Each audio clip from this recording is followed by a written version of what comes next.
इंसान कहता है कि मेरे पास पैसे आए तो मैं कुछ करूं, और पैसा है कि कहता है अरे इंसान, तू कुछ कर तो सही, तभी तो मैं तेरे पास आऊं। नमस्कार, मैं हूं अवधेश श्रीवास्तव और आज की चर्चा पैसे पर। जी हाँ, ये भी उतना ही बड़ा सत्य है जैसे कि सूरज पूरब से निकलता है, बच्चा माँ की कोख से ही जन्म लेता है, वैसे ही पैसे को सही ढंग से अगर समझा ना जाए, संभाला ना जाए, तो वो बहुत सारे दुख देता है। तो बस इसी पैसे को समझने और इसे संभालने की कला के बारे में आज हम चर्चा करेंगे, यानी कि हम बात करेंगे रॉबर्ट टी कियोसाकी की लिखी book rich dad poor dad की। इस किताब के इंट्रोडक्शन में मैं कुछ और बात कहूं, उससे पहले मुझे डॉक्टर एड कोकेन की एक बात याद आती है। लिखते हैं कि रिच डैड पुअर डैड अमीरी का शॉर्टकट नहीं बताती, ये सिखाती है कि आप पैसे की समझ कैसे विकसित करें, किस तरह से अपने पैसे की जिम्मेदारी निभाएं और उसके बाद किस तरह से अमीर बने। तो चलिए शुरू करते हैं। दोस्तों, जब भी बात जिम्मेदारी की आती है तो नाम याद आता है उस शख्स का जिसने जिंदगी में कितनी भी ठोकरें खाई हो, कितना भी दुखी रहा हो, पर हमारे हिस्से के गम लिए और अपने हिस्से की खुशी हमें दे दी। पिता। जेब खाली हो फिर भी मैंने उन्हें मना करते नहीं देखा। जेब खाली हो फिर भी मैंने उन्हें मना करते नहीं देखा। अरे मैंने अपने पिता से ज्यादा अमीर इस दुनिया में कोई इंसान नहीं देखा। रॉबर्ट टी कियोसाकी ने उसी पिता को ध्यान में रखते हुए, उन्हें main character of the story बनाते हुए हमें लाइफ के, आज की जिंदगी के, आज की लाइफ के सबसे इंपॉर्टेंट लेसन को पढ़ाने की कोशिश की है, विच इज पैसा। जी हाँ, हम बचपन से लेकर जवानी तक सिर्फ मार्क्स के पीछे भागते रहते हैं। हमारा जो एजुकेशन का पैटर्न है, पढ़ाई का तरीका है, हम बचपन से सिर्फ यही सुनते आए हैं कि पढ़ो पढ़ो पढ़ो और पढ़ो, और एक लेवल तक पहुंचने के बाद, एक एज तक पहुंचने के बाद डिसाइड करो कि अब क्या करना है। रॉबर्ट टी कियोसाकी इसी बात को बहुत ही खूबसूरती से एड्रेस करते हैं कि हमें पैसे को एक सब्जेक्ट की तरह बचपन से ही क्लासेस में पढ़ाना चाहिए। अगर आज पढ़ाई का मतलब, जिंदगी में सफल होने का मतलब ज्यादा पैसे कमाने से है, तो क्यों ना उस पैसे को सही ढंग से मैनेज करने का गुण हमें बचपन से मिले। स्कूल्स 6 घंटे के 8 घंटे के होते हैं, पर बाकी जो वक्त है वो घर पे बीतता है। तो कहीं ना कहीं स्कूल हो या घर हो, बच्चे को बचपन से ही पैसे की अहमियत, उसकी इंपॉर्टेंस, उसकी मैनेजमेंट के बारे में अगर पढ़ाया जाए तो इसमें कोई भी गलत बात नहीं है। मुझे लगता है कि ये बात कहीं ना कहीं मिसिंग थी। शायद कई सालों से ये जद्दोजहद है कि इसे शुरू किया जाए, इसे समझाया जाए। बहुत सारी फिल्में बनी हैं इस पर, लेकिन आज भी हम मार्क्स मार्क्स और मार्क्स के पीछे ही भागते हैं। अगर हमें पैसे को सही ढंग से मैनेज करने की कला आ जाए, अगर हमारी समझ डेवलप हो जाए, तो मुझे लगता है कि जो आजकल के बच्चे हैं वो बड़े जब होंगे तो वो खुश रहेंगे। इंसान को कंप्लीट करने के लिए उसका परिवार, उसके अपने, उसके दोस्त, उसका रहन सहन सब बहुत जरूरी होता है। ये तो नहीं कह सकते कि पैसा ही सब कुछ है, पर हाँ, सब कुछ पाने के लिए पैसा जरूरी है। काश काश कि मैंने ये बुक 20 साल पहले पढ़ी होती। ये लाइन अमेरिका के एक बहुत ही बड़े बिल्डर लैरिसन क्लार्क ने कही थी जब उन्होंने रिच डैड पुअर डैड पढ़ी थी। वक्त ऐसे ही बीत जाता है और हम काश में फंसे रह जाते हैं। ऐसी बहुत सारी चीजें हमें जब पता लगती हैं जिससे हमारी लाइफ बदल सकती थी, हमें कुछ सीखने को मिल सकता था, हमें तरक्की करने को मिल सकता था, पर वक्त बीत चुका होता है और बस रह जाता है तो ये एक काश, काश कि मैंने ये कर लिया होता। इस किताब में कियोसाकी ने अपने 2 पिताओं का रेफरेंस लिया है, एक जो रिच डैड थे जिनके पास बहुत पैसा था और एक जो पुअर डैड थे। रॉबर्ट कियोसाकी अपने दोनों पिताओं को, दोनों डैड्स को बराबर का सम्मान देते थे और उनके जो दोनों पिता थे वो भी उन्हें उतना ही प्यार करते थे। बहुत सारे लोगों के सवाल हो सकते हैं कि एक ही वक्त पर एक इंसान के 2 पिता कैसे हो सकते हैं, या कोई और क्वेश्चन। मुझे लगता है कि हम अगर इस बात पे ध्यान दें कि रॉबर्ट कियोसाकी हमें समझाना क्या चाहते हैं, तो हमारे लिए फायदे की बात होगी।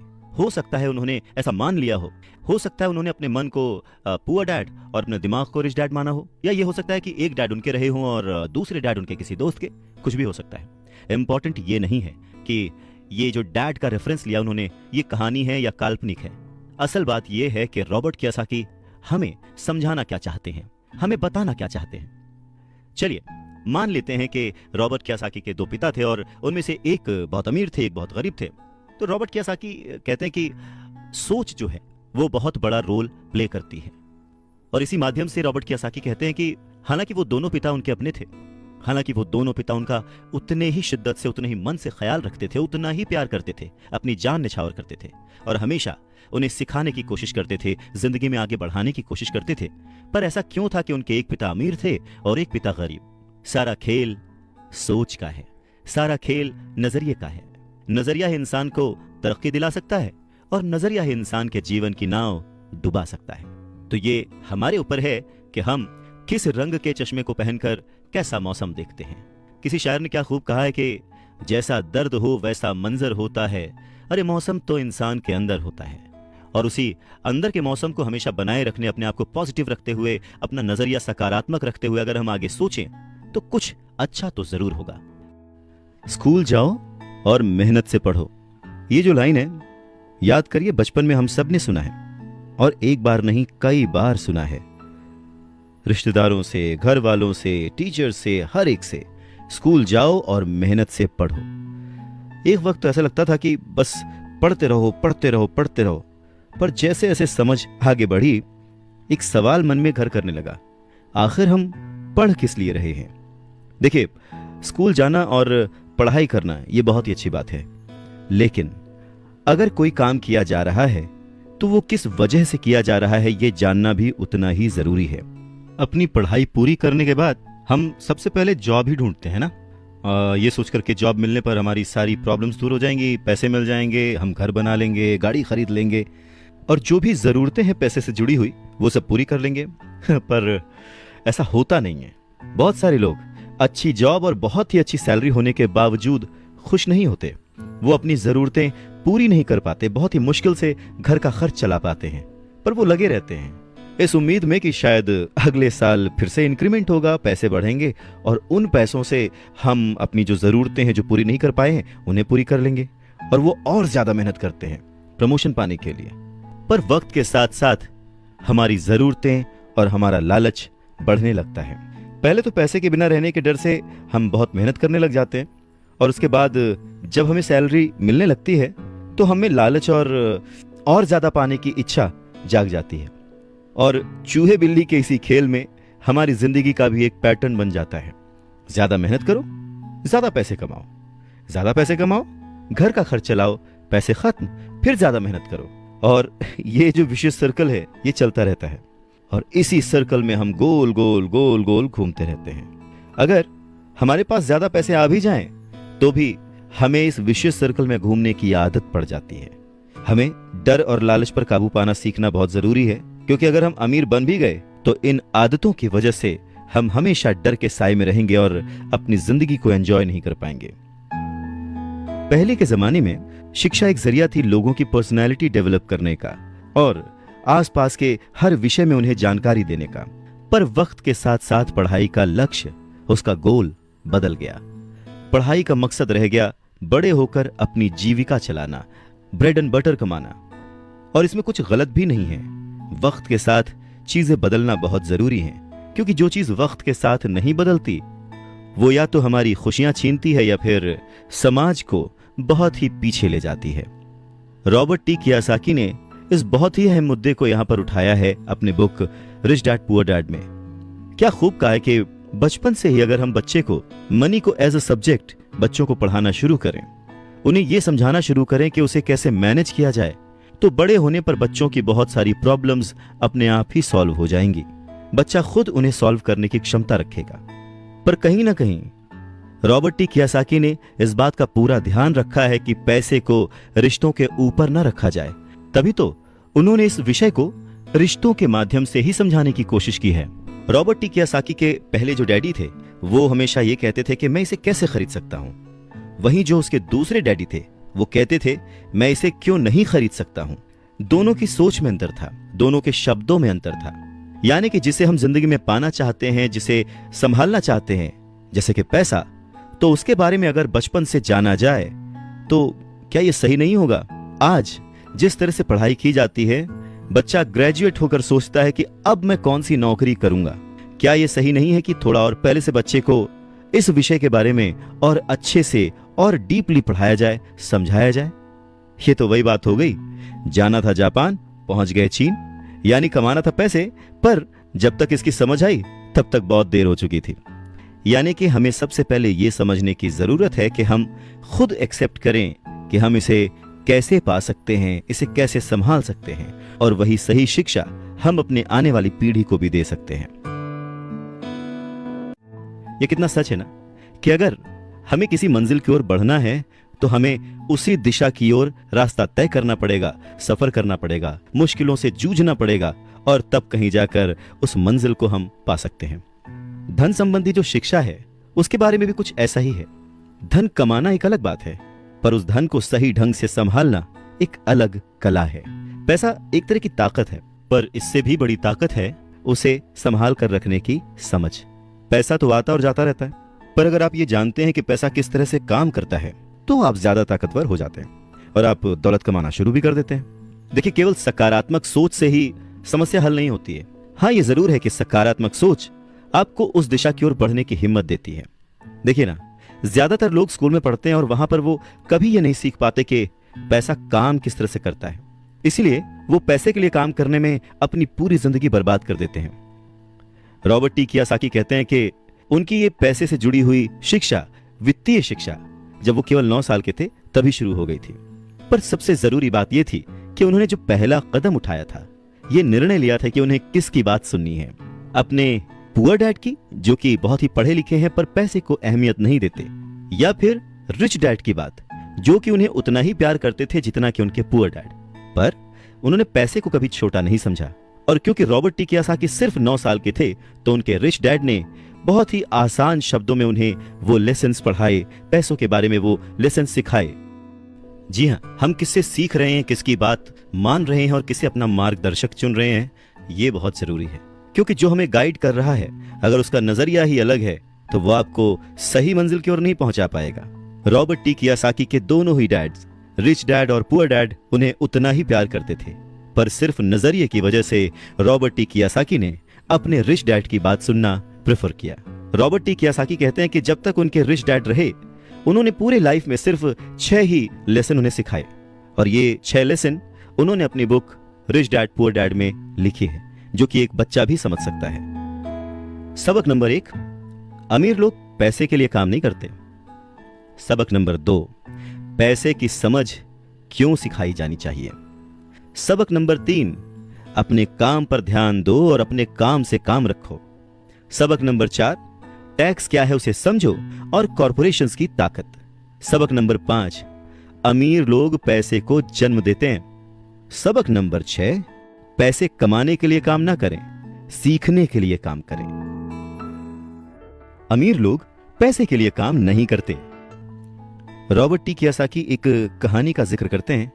कहते हैं कि जब वो छोटे थे तो उन्होंने अपने डैडी से पूछा कि डैडी, क्या आप बता सकते हैं कि अमीर कैसे बना जाए। ये सुनकर उनके पुअर डैडी, जो कि एक स्कूल में पढ़ाते थे, उन्होंने कहा कि बेटे, तुम अमीर क्यों बनना चाहते हो। इस पर कियोसाकी कहते हैं कि कुछ बच्चों ने और उनके पेरेंट्स ने उन्हें गरीब कहा। यह सुनकर उनके पुअर डैड सोच में पड़ जाते हैं और फिर उसके बाद उनसे कहते हैं, देखो, अगर तुम अमीर बनना चाहते हो तो तुम्हें पैसे बनाना सीखना चाहिए। इस पर कियोसाकी ने अपने डैड से पूछा, मैं पैसे बनाना किस तरह से सीख सकता हूं। तो डैड ने जवाब दिया, अपने दिमाग से। और उसके बाद वो अपना चश्मा पहनकर अपना अखबार पढ़ने लग गए, जिसका मतलब ये था कि अब इससे ज्यादा मुझसे और कोई सवाल मत पूछना, क्योंकि मुझे इसके बारे में कुछ नहीं पता। इस बात को कियोसाकी पूरी रात सोचते रहे और अगली सुबह अपने सबसे अच्छे और करीबी दोस्त माइक को अपनी ये बात बताई। उन्होंने माइक से पूछा कि क्या वो ये पैसे बनाने वाले काम में उनके बिजनेस पार्टनर बनेंगे। माइक ने उनसे पूछा, ठीक है, मैं तुम्हारे साथ हूं, पर तुम पैसा कैसे कमाओगे और हमें क्या करना चाहिए। इस पर कियोसाकी ने ठीक वही जवाब जो उनके पिता ने उन्हें दिया था, उनके डैड ने उन्हें दिया था, बता दिया कि भाई, मुझे नहीं पता, लेकिन फिर भी क्या तुम इस काम में मेरे पार्टनर बनना चाहते हो। और फिर दोनों दोस्तों ने एक दूसरे का साथ दिया, बिजनेस पार्टनरशिप पक्की हो गई। कुछ दिन बीते, दिमाग दौड़ाया गया और आखिरकार उनका स्कूल जाना सफल रहा। स्कूल की क्लास में उन्होंने कुछ ऐसा पढ़ा था जिसे सोचकर कियोसाकी को लगा कि बस पैसा बनाने का फॉर्मूला तो मिल गया। और बस उसी आइडिया को फॉलो करते करते कियोसाकी और माइक ने ढेर सारा कच्चा माल इकट्ठा कर लिया, बहुत मेहनत की और अपने डैड की गैराज में उन्होंने कुछ सिक्के बनाए। और जब उनके डैड ने उन्हें देखा तो उन्होंने पूछा कि तुम क्या कर रहे हो। तब कियोसाकी का जवाब था, जैसा आपने कहा था, पैसे बना रहा हूं। तब उनके जो पुअर डैड थे, उन्होंने कियोसाकी को कहा कि आओ, मुझे तुमसे बात करनी है।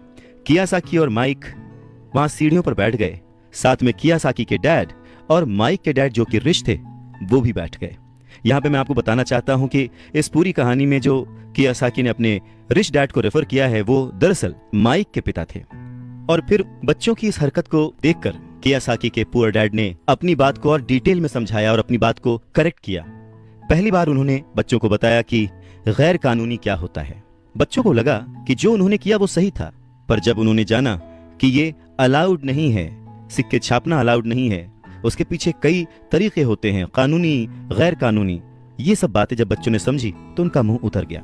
फिर उन्होंने पूछा, तो फिर हम अमीर कैसे बन सकते हैं? तब कियासाकी के डैड ने उनसे कहा कि अगर तुम्हें सच में अमीर बनना है, रिच बनना है, तो तुम मुझसे नहीं माइक के डैड से पूछो।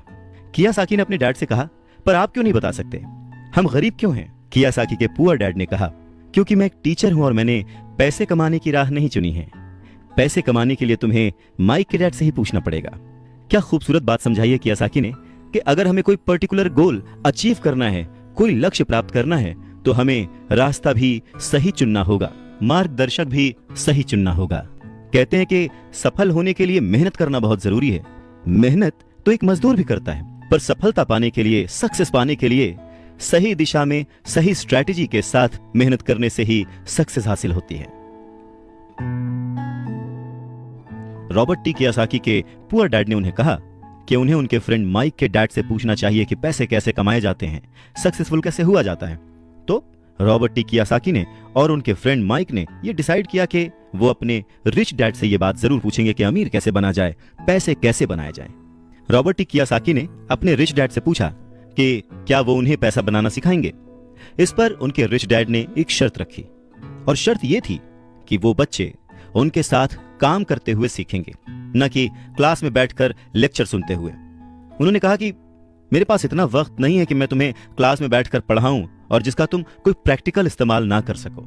इस बात को सुनकर रॉबर्ट टी कियासाकी और माइक थोड़ा सा कंफ्यूज हो गए। वो समझ नहीं पा रहे थे कि उन्हें हाँ कहना चाहिए या नहीं। उन बच्चों की कंफ्यूजन देखकर उनके डैड ने उनसे कहा, अगर जिंदगी में सक्सेस पाना चाहते हो, सफल होना चाहते हो, तो कम समय लेकर डिसाइड करना सीखो, जल्द से जल्द डिसीजन लेना सीखो। उन्होंने जल्दबाजी करने को नहीं कहा, पर हाँ, जितना कम समय हो सके उतने कम समय में सही निर्णय लेने की कला जिसको आती है वो जिंदगी में हमेशा आगे जाता है। यही उनकी सीख थी। और फिर बच्चों ने डिसाइड किया कि वो खेल छोड़कर सीखने का विकल्प चुनेंगे, काम करने का विकल्प चुनेंगे, ताकि उन्हें यह समझ में आ सके कि पैसे कैसे कमाए जा सकते हैं। बस फिर क्या था, बच्चे अगले ही दिन अपने रिच डैड के पास पहुंच गए। उनके रिच डैड ने उन बच्चों को एक शॉप पर सफाई का काम दिया। अब क्योंकि उस वक्त एसी और इस तरह की चीजें ज्यादा चलन में नहीं थी, तो दरवाजे मोस्टली खुले ही रहते थे, जिसकी वजह से सामान पर धूल जमी रहती थी और इस काम के उन्हें 30 सेंट मिलते थे। इस तरह से उन्हें एकदम भी पैसे नहीं बचते थे।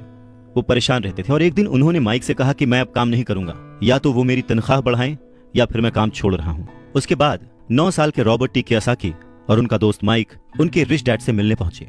रिच डैड के सामने बैठते ही माइक बुरी तरह से रो पड़े और उन्होंने कहा, डैड, आपने कहा था कि अगर मैं आपके लिए काम करूंगा तो आप मुझे पैसा कमाना सिखाएंगे। अपनी तरफ से मैंने पूरी तरह से, पूरी ईमानदारी से काम किया है, कड़ी मेहनत की है। इस काम के लिए मैंने अपनी खेल तक की कुर्बानी दे दी और अब आप अपने वादे से मुकर रहे हैं। आपने मुझे कुछ भी नहीं सिखाया। लोग आपको लालची कहते हैं, जो सिर्फ पैसे कमाना चाहता है पर अपने साथ काम करने वालों का बिल्कुल भी ध्यान नहीं रखता। मैं एक छोटा सा बच्चा हूं और आपको मेरे साथ ऐसा बर्ताव नहीं करना चाहिए था। रॉबर्ट टी कियासाकी के डैड ने कहा, पर मैं तो तुम्हें काम सिखा रहा हूं। रॉबर्ट टी कियासाकी कहते हैं कि उस वक्त वो गुस्से में थे, तो उन्होंने पूछा, नहीं, आप मुझे कुछ नहीं सिखा रहे, बताइए आपने मुझे क्या सिखाया। कुछ भी नहीं।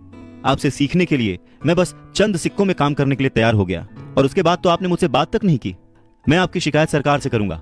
हमारे देश में भी बाल श्रम कानून है, आप तो जानते ही हैं। मेरे पुअर डैड सरकार के लिए काम करते हैं। इस बात को सुनकर उनके रिच डैड ने कहा, शाबाश, अब तुम उन लोगों की तरह बोल रहे हो जो कभी मेरे लिए काम करते थे। या तो मैंने उन्हें नौकरी से निकाल दिया या फिर उन्होंने खुद ही नौकरी छोड़ दी। रही बात तुम्हें कुछ सिखाने की, कौन कहता है कि मैंने तुम्हें कुछ नहीं सिखाया? पिछले दिनों जितना तुमने काम किया, जरा सोच कर देखो, क्या सिखाने का मतलब केवल भाषण देना या बातचीत करना ही होता है? इस तरह से तो तुम्हें स्कूल्स में सिखाया जाता है, पर जिंदगी में कोई तुम्हें भाषण देकर या बातचीत करके नहीं सिखाएगा। तुम्हें उस दौर से गुजरना पड़ेगा, कठिनाइयों से जूझना पड़ेगा, अपना रास्ता खुद ढूंढना पड़ेगा और फिर जिंदगी तुम्हें सबक सिखाएगी, तुम्हें और बेहतर इंसान बनाएगी। सच ही तो है, जिंदगी के तमाम मोड़ आते हैं, ऐसे मकाम आते हैं जिन पर हमें धक्का लगता है, ठोकरें लगती हैं, हम उस वक्त परेशान होते हैं कि हमारे साथ ऐसा क्यों हो रहा है, पर अगर ध्यान से देखा जाए तो जिंदगी उस झटके के जरिए हमें कह रही होती है कि जाग जाओ, मैं तुम्हें कुछ सिखाना चाहती हूँ। पर 9 साल के रॉबर्ट टी कियोसाकी को ये बड़ी बड़ी बातें समझ नहीं आई। तब उनके रिच डैड ने एक बार फिर से कहना शुरू किया, अगर जिंदगी तुम्हें कोई सबक सिखाए तो तुम्हें उससे सीखना चाहिए, क्योंकि अगर तुम उससे वो सबक नहीं सीखते तो पूरी जिंदगी, तुम्हारी ये जिंदगी लगातार तुम्हें धक्के देती रहेगी। अपनी जॉब में रहते हुए तुम अगर उसकी मुसीबतों से सबक लोगे, सीखोगे, तो तुम एक समझदार, अमीर और सुखी इंसान बन सकते हो। पर अगर तुम ये नहीं सीखते तो जिंदगी भर अपनी प्रॉब्लम्स के लिए अपनी नौकरी, कम सैलरी या फिर अपने बॉस को कोसते रहोगे और हमेशा उम्मीद करते रहोगे कि कोई और आए, तुम्हारी सैलरी बढ़ाए और तुम्हें सुख दे, जो कि पॉसिबल नहीं है। तो उनके रिच डैड ने उन्हें 10 सेंट हर घंटे की जॉब पर रखा। 10 सेंट बहुत ही कम होते हैं। रॉबर्ट टी कियोसाकी ने वो जॉब छोड़ दी और अपने रिच डैड के पास गए और गुस्से में उनसे कहा कि मैं इतने कम पैसे पे काम नहीं कर सकता। ये बात सुनकर उनके रिच डैड ने कहा, मुझे खुशी है कि तुम 10 सेंट पर काम करने के लिए असंतुष्ट हो। अगर तुम गुस्सा होकर मेरे पास नहीं आते तो मैं कभी भी तुम्हें पैसा बनाने की कला नहीं सिखाता। इस बात से यह साबित होता है कि तुम पैसा कमाना सीखना चाहते हो। रॉबर्ट टी कियोसाकी अपने डैड की बात बहुत ध्यान से सुन रहे थे। उनके डैड ने कहना जारी रखा, तुम्हें पता है कि गरीबी पैसों की नहीं, मन की होती है। इंसान पूरी जिंदगी डरते डरते सिर्फ पैसे के लिए ही काम करता रहता है। मैं कभी नहीं कहूंगा कि तुम पैसे के लिए काम करो। तुम्हें ऐसा काम करना चाहिए कि तुम्हारा पैसा तुम्हारे लिए काम करे। लोग कहते हैं कि मैं समस्या की जड़ हूं, मैं उन्हें कम पैसे देता हूं, पर सच तो यह है कि लोग उसी वेतन में काम करते रहना चाहते हैं। वो अपने आप से नहीं पूछते कि वो क्यों उतने कम पैसे में काम कर रहे हैं। पर अगर वो लोग या तुम इसी तरीके से सोचते रहे कि समस्या की जड़ मैं हूं, तो जिंदगी भर न वो लोग कुछ सीख पाएंगे न तुम कुछ सीख पाओगे। आसान क्या है, मुझे बदलना या फिर खुद को बदलना और अपने आप को इस लायक बनाना कि आप उससे अच्छा काम सीख पाएं। अगर तुम पैसे के लिए काम करना सीखना चाहते हो तो स्कूल में ही रहो। यह सीखने के लिए उससे बढ़िया जगह कोई और है नहीं। परंतु अगर तुम ये सीखना चाहते हो कि पैसा तुम्हारे लिए किस तरह से काम करे, तो मैं तुम्हारा रिच डैड तुम्हें यह सिखा सकता हूं। पर यह तभी संभव होगा, तभी पॉसिबल होगा जब ये तुम खुद सीखना चाहो। तो तुम सीखने के लिए तैयार हो? रॉबर्ट टी कियोसाकी ने हां में सर हिलाया और फिर रिच डैड ने कहना शुरू किया, देखो बच्चे, जैसे मैंने कहा, सीखने के लिए बहुत कुछ है। पैसे से अपने लिए काम कैसे करवाया जाए, यह जिंदगी भर चलने वाली पढ़ाई है। मैं पहले से ही जानता हूं कि मेरी धन संबंधी पढ़ाई जीवन भर चलेगी और इसकी वजह यह है कि मैं जितना ज्यादा जान लेता हूं, उससे भी ज्यादा जानने की मेरी इच्छा बढ़ती चली जाती है। बहुत ही कम लोगों को इस बात का एहसास होता है कि असली समस्या पैसे की नहीं है। असली समस्या, असली प्रॉब्लम नॉलेज की है, सोच की है। तो क्या तुम्हारे अंदर सीखने की उतनी ही इच्छा है जितना पहले थी? इस पर रॉबर्ट टी कियोसाकी ने कहा, हाँ बिल्कुल, मैं दूसरे लोगों की तरह थोड़े हूं, मैं सीखना चाहता हूं। तब रिच डैड ने कहना शुरू किया, ठीक है, तो कल से तुम फिर वापस काम पर जाओ, पर इस बार मैं तुम्हें कोई तनख्वाह नहीं दूंगा। तुम्हारी तनख्वाह बंद। तुम हर शनिवार 3 घंटे उसी तरह काम करोगे, लेकिन इस बार तुम्हें 10 सेंट प्रति घंटे के हिसाब से सैलरी नहीं मिलेगी। तुमने तो कहा है कि तुम पैसे के लिए काम करना नहीं सीखना चाहते, इसलिए मैं तुम्हें बदले में कुछ भी नहीं दूंगा। अपने रिच डैड की बात सुनकर रॉबर्ट टी कियोसाकी बहुत ही कंफ्यूज हो गए। उन्हें समझ ही नहीं आया कि वो आखिर क्या करें। और अगले 3 हफ्ते तक रॉबर्ट टी कियोसाकी अपने दोस्त माइक के साथ हर शनिवार को मुफ्त में काम करते रहे। काम बहुत परेशानी वाला नहीं था और समय गुजरने के साथ साथ यह आसान भी होता गया। पर उन्हें अफसोस था तो अपने छूटे हुए बेसबॉल गेम्स और कॉमिक्स का, क्योंकि वो अब उसका मजा नहीं ले सकते थे और साथ ही उन्हें कुछ पैसे भी नहीं मिल रहे थे। तीसरे हफ्ते दोपहर में रॉबर्ट टी कियोसाकी के रिच डैड उनकी शॉप पर आए, जहां पर वो बच्चे काम करते थे, और उन्हें कहा कि क्या तुम जिंदगी भर जो मेरे बाकी एम्प्लॉइज हैं उनकी तरह ही काम करना चाहते हो, डरते रहना चाहते हो? मुझे लगता है कि मुझे तुम्हारी सैलरी बढ़ा देनी चाहिए, 25 सेंट्स पर आवर। ये सुनकर वो दोनों मन ही मन खुश हो गए, पर उन्होंने सामने कुछ नहीं कहा, वो चुप रहे। रिच डैड ने थोड़ी देर देखा और कहा कि चलो अच्छा, तुम इतने पे खुश नहीं हो, मैं तुम्हारी सैलरी $1 पर आवर कर देता हूं। $1 पर आवर उस समय के हिसाब से कह सकते हैं कि देश का सबसे अमीर बच्चा भी जो होगा वो भी नहीं कमाता होगा। वो थोड़ी देर चुप रहे और फिर उन्होंने कहा कि अच्छा चलो ठीक है, मैं तुम्हारी सैलरी $5 पर आवर कर देता हूं। यह सैलरी सुनकर उनका मन बार बार कह रहा था कि मान लो, इससे क्या नहीं खरीदा जा सकता, ढेर सारी कॉमिक्स, ढेर सारी साइकिल्स वगैरह वगैरह। पर वो चुप रहे। उन बच्चों को चुप देख उनके रिच डैड ने कहा, मुझे अच्छा लगा कि तुम लोगों ने लालच नहीं किया, जल्दबाजी नहीं दिखाई, और मैं ये देख सकता हूं कि तुम अगर इसी तरह मन लगाकर सीखते रहे तो फ्यूचर में पैसे से जुड़ी किसी भी बात के लिए तुम जल्दबाजी में डिसीजन नहीं लोगे। जब किसी के पास पैसा आता है तो अपने साथ डर और लालच भी लेकर आता है। नमस्कार, मैं हूं Avadhesh Srivastava. Robert T Kiyosaki के रिच डैड उन्हें पैसे के बारे में, उसकी अहमियत के बारे में और साथ में आने वाले डर और लालच के बारे में समझाते हुए कहते हैं कि कुछ और पाने की इच्छा को, बेहतर पाने की इच्छा को लोग लालच कहते हैं, पर मेरे लिए ये इच्छा ही है और इसमें कोई बुराई भी नहीं है। पर यकीन मानो, अगर मैं तुम्हें $5 भी दूं तो भी तुम्हारी समस्या नहीं सुलझेगी, तुम अमीर नहीं बन पाओगे। अपने रिच डैड की बात सुनकर रॉबर्ट टी कियोसाकी ने पूछा, ऐसा क्यों? अगर मैं इतनी सैलरी उठाऊंगा उसके बाद भी मैं अमीर क्यों नहीं बन पाऊंगा? तब रिच डैड ने कहा, क्योंकि अमीरी मन से होती है, सोच से होती है, पैसे से नहीं। पैसा आज है, कल जा भी सकता है, पर जो इंसान सोच से अमीर है, जो ये जानता है कि पैसे को कैसे संभाला जाए, पैसे को कैसे कमाया जाए, पैसे को कैसे बनाया जाए, वो कभी भी गरीब नहीं हो सकता। इस पर रॉबर्ट टी कियोसाकी ने पूछा, तो क्या हमें पैसे से दूर रहना चाहिए, उसके पीछे भागना नहीं चाहिए? इस पर रिच डैड ने जवाब दिया, देखो, पैसे से दूर रहना भी उतना ही बड़ा पागलपन है जितना कि उसके पीछे भागना। मुसीबत की घड़ी में या पैसे न होने की घड़ी में, गरीबी की हालत में ज्यादातर लोग ये नहीं जानते कि वो अपने दिमाग से सोचते हैं या अपने दिल से। आपकी भावनाएं तो आपकी ही रहेंगी, पर मुसीबत के वक्त दिल से नहीं, दिमाग से सोचना भी आना चाहिए। अक्सर लोग जब नौकरियां छोड़ते हैं, अक्सर लोग जब अपने बॉस की बुराई करते हैं, अक्सर लोग जब अपनी मुसीबतों के पहाड़ की बात करते हैं, तो वो अपने दिल से सोच रहे होते हैं, क्योंकि जो दिमाग से सोचता है वो हमेशा अपनी तरक्की के बारे में सोचता है। वो इस डर से नहीं सोचता कि उसकी नौकरी चली जाएगी। तुम्हें दिल के हाथों मजबूर होकर, डर के हाथों मजबूर होकर पैसे का गुलाम नहीं बनना है। मैं चाहता हूं कि तुम दिमाग से सोचो और पैसे को अपना गुलाम बनाओ, ताकि वो पैसा तुम्हारे लिए काम करे। क्योंकि इस दुनिया में सच्चा अमीर वही है जो पैसे के पीछे न भागे, जो खुद पैसे के लिए काम ना करे, बल्कि उसका पैसा उसके लिए 24 घंटे काम करता रहे। बढ़ती हुई महंगाई और घटती हुई कमाई को देखकर मुझे आधार कार्ड की नहीं बल्कि उधार कार्ड की जरूरत महसूस हो रही है।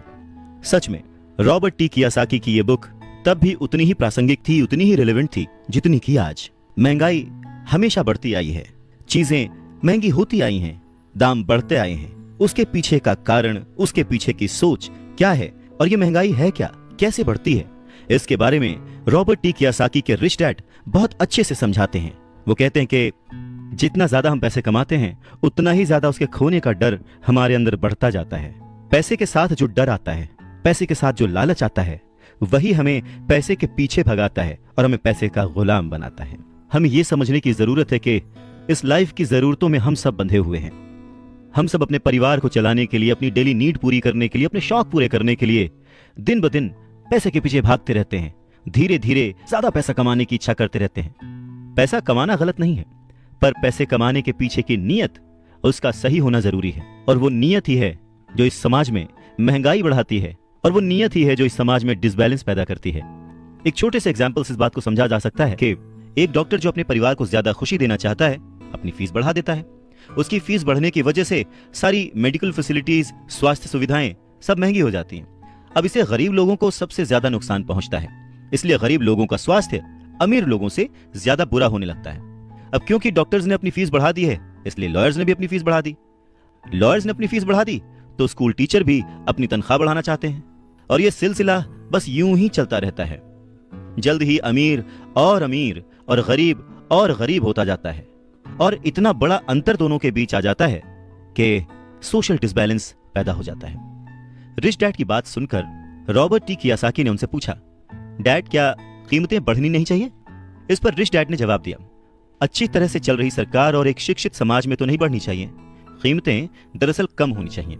जाहिर है कि ऐसा केवल सिद्धांतों में ही होता है, आइडियली ऐसा होना चाहिए, पर प्रैक्टिकली ऐसा नहीं होता। कीमतें अज्ञान से पैदा हुए लालच और डर के कारण होती हैं, जैसा कि मैंने तुम्हें बताया। अगर स्कूल्स में मनी के बारे में, पैसों के बारे में सिखाया जाता तो लोगों के पास ज्यादा पैसा होता और बाजार की कीमतें भी कम होती। ये सब कुछ इंटर रिलेटेड है, एक दूसरे से जुड़ा हुआ। पर हमारी सोसाइटी में सिर्फ पैसे के लिए काम करना सिखाया जाता है, पैसे की ताकत का इस्तेमाल करना नहीं सिखाया जाता। और इसीलिए मैं हमेशा कहता हूं कि पैसे से जुड़े ऐसे किसी भी मुद्दे पर दिमाग से सोचने की जरूरत है। इसके आगे रॉबर्ट टी कियोसाकी अपने डैड से पूछते हैं, डैड बहुत देर से आप कह रहे हैं कि दिल से मत सोचो, दिमाग से सोचो, आखिर दिल से सोचने और दिमाग से सोचने में फर्क क्या है? इस पर रिच डैड उन्हें समझाते हैं, देखो मैं ये बात अक्सर सुनता हूँ कि हर आदमी को काम करना पड़ता है, या फिर अमीर लोग दूसरों के पैसे मार लेते हैं, मेरी सैलरी बढ़नी चाहिए, मैं इस काम से खुश नहीं हूं, मैं दूसरी जगह जॉब ढूंढ लूंगा, वगैरह वगैरह। पर अगर हम ध्यान से देखें तो ये सारी बातें भावनाओं में बहकर कही गई हैं, ये सारी बातें इमोशनल होकर कही गई हैं, और अक्सर भावनाओं में बहकर हम जो भी डिसीजन लेते हैं वो सिर्फ हमें नुकसान पहुंचाता है। तो बात को समझो, जब भी कोई डिसीजन लो दिमाग से लो, जल्दबाजी मत करो, हाँ पर जल्दी करो। बस इसी तरह से मन लगाकर काम करते रहो, तुम्हारा जो दिमाग है वो तुम्हें जल्द से जल्द कुछ ना कुछ ऐसे सही तरीके बता ही देगा जिससे तुम ज्यादा कमा पाओगे, ऐसी चीजें देख पाओगे जो दूसरे लोग नहीं देख पाते। मौका उनकी नाक के नीचे होता है, अवसर उनके पास होता है, सामने होता है, पर वो उसे पहचान नहीं पाते।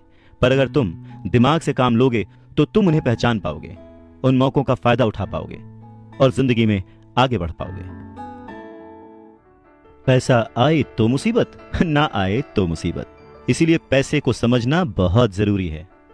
रॉबर्ट टी कियोसाकी कहते हैं कि वो और उनका दोस्त माइक अब बड़े हो चुके थे और माइक ने अपने डैडी का बहुत बड़ा सा कारोबार संभाल लिया था और बहुत सक्सेसफुल भी था। और अब माइक अपने बेटे को ठीक वैसे ही सिखा रहा था जैसे कि उसके डैड ने, यानी कि रॉबर्ट टी कियोसाकी के रिच डैड ने उन दोनों को सिखाया था। रॉबर्ट टी कियोसाकी कहते हैं कि जब वो 47 साल के हुए तो उन्होंने डिसाइड किया कि अब उन्हें रिटायर हो जाना चाहिए। रिटायरमेंट का ये मतलब नहीं होता कि काम नहीं किया जाएगा या आगे काम नहीं करना चाहते, वगैरह वगैरह। रिटायरमेंट का मतलब ये होता है कि अब आप इस लायक हो गए हैं कि आपका पैसा आपके लिए काम करे। रिटायरमेंट का सही मतलब यही है कि आपने पूरी जिंदगी जो मेहनत करके, जो स्ट्रैटेजीज बना के, सही जगह निवेश करके पैसा लगाया था, अब आपकी वो एज आ चुकी है कि अब आप उस पैसे को एंजॉय करें, क्योंकि आपका पैसा अब आपके लिए काम करना शुरू कर चुका है। कुछ लोग पूरी जिंदगी काम करते रहते हैं, रिटायर नहीं हो पाते। पूरी जिंदगी काम करना गलत नहीं है, पर यह डिफरेंस समझना बहुत जरूरी है कि पैसे की जरूरत की वजह से पूरी जिंदगी काम कर रहे हैं, उसका गुलाम बन के काम कर रहे हैं, या फिर उसका मालिक बन के और अपने काम को एंजॉय करके पूरी जिंदगी काम कर रहे हैं। रिटायरमेंट को दूसरे शब्दों में चिंताओं से आजादी भी कह सकते हैं। इसका मतलब यह है, पैसा अगर सही तरह से खर्च किया जाए, पैसे को अगर सही तरह से मैनेज किया जाए तो वो अपने आप बढ़ता रहता है। ये ठीक एक पेड़ लगाने की तरह है कि आप सालों तक इसे पानी देते हैं, जब आप अपने बिजनेस में होते हैं, अपनी जॉब में होते हैं, और कभी भी इसमें कोताही नहीं करते। जब भी उस पेड़ को जरूरत होती है आप उसकी सेवा करते हैं, और फिर जब वो पेड़ बड़ा हो जाता है, जमीन की गहराइयों में उसकी जड़ें पहुंच जाती हैं, फिर वो अपने आप आपको छाया और फल देता है, और फिर आपको उसके लिए काम करने की जरूरत नहीं पड़ती। पैसा भी कुछ कुछ उस पेड़ की ही तरह है। अगर इस बात को एक दूसरे एग्जाम्पल से समझें तो हमें जैसा गोल बनाना है उसके लिए हमें प्रिपरेशन भी वैसी ही करनी पड़ेगी। अगर बहुत ऊंची बिल्डिंग बनानी है तो हमें उसकी नींव बहुत गहरी खोदनी पड़ेगी, और अगर हमें सिर्फ छोटा सा घर बनाना है तो उसकी नींव छोटी होगी। पर प्रॉब्लम यही होती है, हम छोटी सी नींव खोद कर बहुत बड़ी सी बिल्डिंग बनाने की कोशिश करते हैं जो कि बाद में ढह जाती है। तो जरूरी क्या है? पैसे को समझना, पैसे को संभालना। पैसे को संभालने के लिए उसे समझा कैसे जाए, इसके लिए सबसे जरूरी बात है लायबिलिटीज और एसेट्स के बीच फर्क को समझा जाए, और एसेट्स को खरीदा जाए और लायबिलिटीज में पैसे न डाले जाएं। अच्छा, ये सुनने में बहुत ही आसान लगता है, लेकिन सच यही है कि ये आपको अमीर बनने में बहुत मदद करेगा। लेकिन अगर ये इतना ही सिंपल है तो फिर हर कोई इस बारे में सोचता क्यों नहीं? लोगों को लगता है कि उन्हें लायबिलिटीज और एसेट्स के बीच फर्क पता है, पर लायबिलिटीज और एसेट्स के बीच का जो बारीक सा फर्क है वही लोगों को नहीं पता है। तो चलिए इसके बारे में और डिटेल में बात करते हैं। लायबिलिटीज और एसेट्स क्या हैं? लायबिलिटीज वो हैं जहां से आपको पैसा कभी नहीं आएगा, उल्टे आपको उसमें और पैसा डालते रहना पड़ेगा। और एसेट्स वो चीजें हैं जो आपको पैसा देती रहेंगी, दिन ब दिन उनकी कीमत बढ़ती रहेगी, वो आपको अमीर और अमीर बनाती रहेंगी। इसको अगर इनकम और एक्सपेंस के टर्म में समझें तो और आसान होगा। सिंपल सा मतलब है, इनकम है कि आपके पास कितना पैसा आया, और एक्सपेंस है कि आपने कितना पैसा खर्च किया। तो जब भी ऐसी कंफ्यूजन हो, सही तरीका यह है कि एक बैलेंस शीट बनाएं जिसमें अपने एसेट्स और लायबिलिटीज जरूर लिखें। 1 रुपया मांगता था 2 रुपए थमा देते थे, 1 रुपया मांगता था 2 रुपए थमा देते थे। कुछ इस तरह से पापा मुझे अमीर बना दिया करते थे। कहते हैं कि सोच अगर सही दिशा में हो तो मंजिल बड़ी आसानी से मिल जाती है। इंसान की जरूरतों को पूरा करने के लिए पैसे की आज कितनी जरूरत है, ये बात हम में से किसी से भी छिपी हुई नहीं है। हम सब दिन रात मेहनत करते हैं, सोचते हैं कि हम अमीर बन जाएं, पर क्या वो सोच हमारे अंदर है? हम छोटे थे तो 1 रुपए 2 रुपए में भी खुश हो जाते थे, पर आज ना जाने कितने पैसे कमाने के बाद भी हम खुश नहीं हो पाते। गरीबी ही महसूस होती है, हमेशा कमी लगी रहती है। तो कारण क्या है? फर्क क्या है? फर्क सिर्फ सोच का है, जिसके बारे में रॉबर्ट टी कियोसाकी कहते हैं कि अमीर लोगों के पास ज्यादा पैसा इसलिए होता है क्योंकि वो प्रिंसिपल पर यकीन करते हैं, वहीं दूसरी तरफ गरीब लोग प्रिंसिपल को ठीक से समझ नहीं पाते। इसीलिए इस बात पर जोर दिया जाता है कि केवल लिटरेट होना काफी नहीं है, फाइनेंशियली लिटरेट होना जरूरी है। सिर्फ नंबर से कुछ नहीं होता, मार्क्स से कुछ नहीं होता। फर्क तो तब पड़ता है जब आप अपनी सक्सेस स्टोरी खुद लिखें। अधिकतर फैमिलीज में देखा गया है कि जो मेहनती होता है उसके पास पैसा भी ज्यादा होता है, मगर उसका फायदा क्या जब सारा पैसा लाइबिलिटीज में खर्च हो जाए। वैसे ये बहुत ही इंटरेस्टिंग एक्सरसाइज है, करके देखनी चाहिए। लाइबिलिटीज वर्सेस एसेट्स, ये चार्ट बनाकर जब आप देखेंगे तो पाएंगे कि आपका खर्च करने का पैटर्न कैसा है, तरीका सही है या गलत। और तब आप ये भी नोटिस कर पाएंगे कि आपका ज्यादा खर्च किस तरफ हो रहा है, लाइबिलिटीज की तरफ या एसेट्स की तरफ, और आपको अपने खर्च पर कितना कंट्रोल करने की जरूरत है। तो इस पूरी बात को अगर आसान शब्दों में समझा जाए तो वो ये कि अपना पैसा कैसे खर्चें, बस यही मुद्दे की बात है और कुछ नहीं। अच्छा, एक और जरूरी बात है, पुराने समय में अगर देखा जाए तो लोगों के गोल होते थे, हम डॉक्टर बनेंगे, लॉयर बनेंगे, ये सारे प्रोफेशंस हैं, पर इनका अमीरी से कोई कनेक्शन नहीं है। पर सोच यही थी कि हम डॉक्टर बनेंगे तो बहुत पैसा कमाएंगे, लॉयर बनेंगे तो बहुत पैसा कमाएंगे, बैरिस्टर बनेंगे तो बहुत पैसा कमाएंगे। इस सोच की जड़ ही गलत है।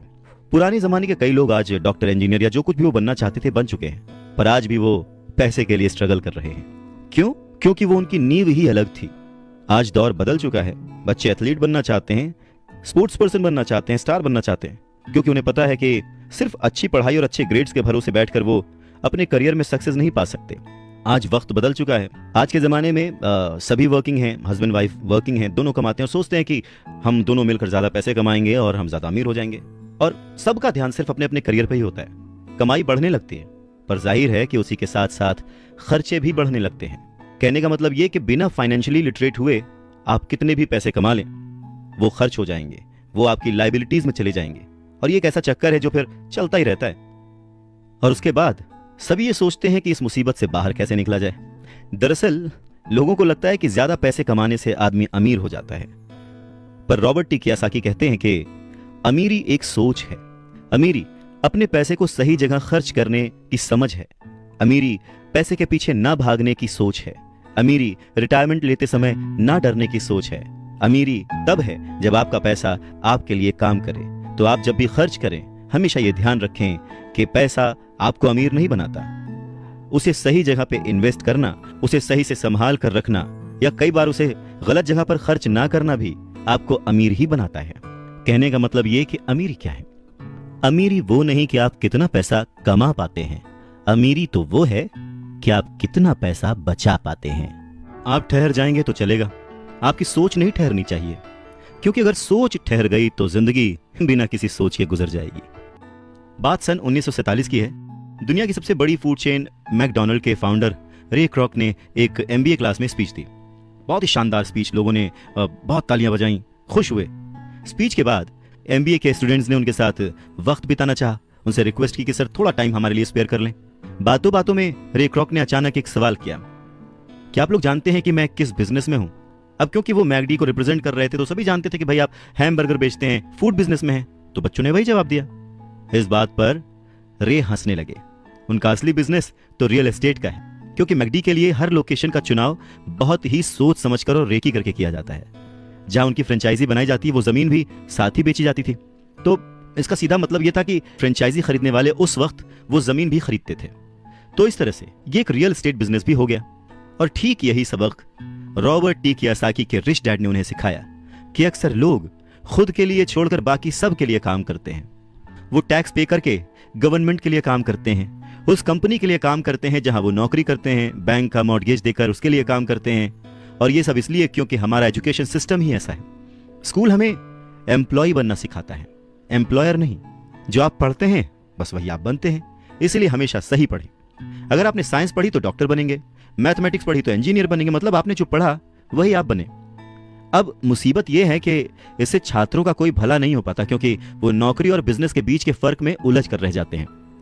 जब कोई पूछता है कि आपका बिजनेस क्या है तो आपको ये नहीं बोलना चाहिए कि मैं तो एक डॉक्टर हूं, या एक बैंकर हूं, क्योंकि वो आपका प्रोफेशन है, बिजनेस नहीं। वो प्रोफेशन है जिससे आप लोगों की सेवा करते हैं, वो प्रोफेशन है जिससे आप अपना घर चलाते हैं। अमीर बनने के लिए प्रोफेशन नहीं, बिजनेस की जरूरत है। कहने का मतलब है कि आप जो कुछ भी करते हैं उसे अपना बिजनेस बनाइए, नौकरी नहीं। अपनी सारी उम्र दूसरों के लिए काम करके उन्हें अमीर करने में बर्बाद ना करें, बल्कि खुद की जिंदगी को खुशहाल करने के लिए खुद काम करें। बहुत से लोगों को इस बात का एहसास बहुत देर में होता है कि जो उनका हाउस लोन है उनकी जान ले रहा है, और फिर उन्हें लगता है कि जिसे वो एसेट मानते थे वो दरअसल उनकी लायबिलिटी बन गया।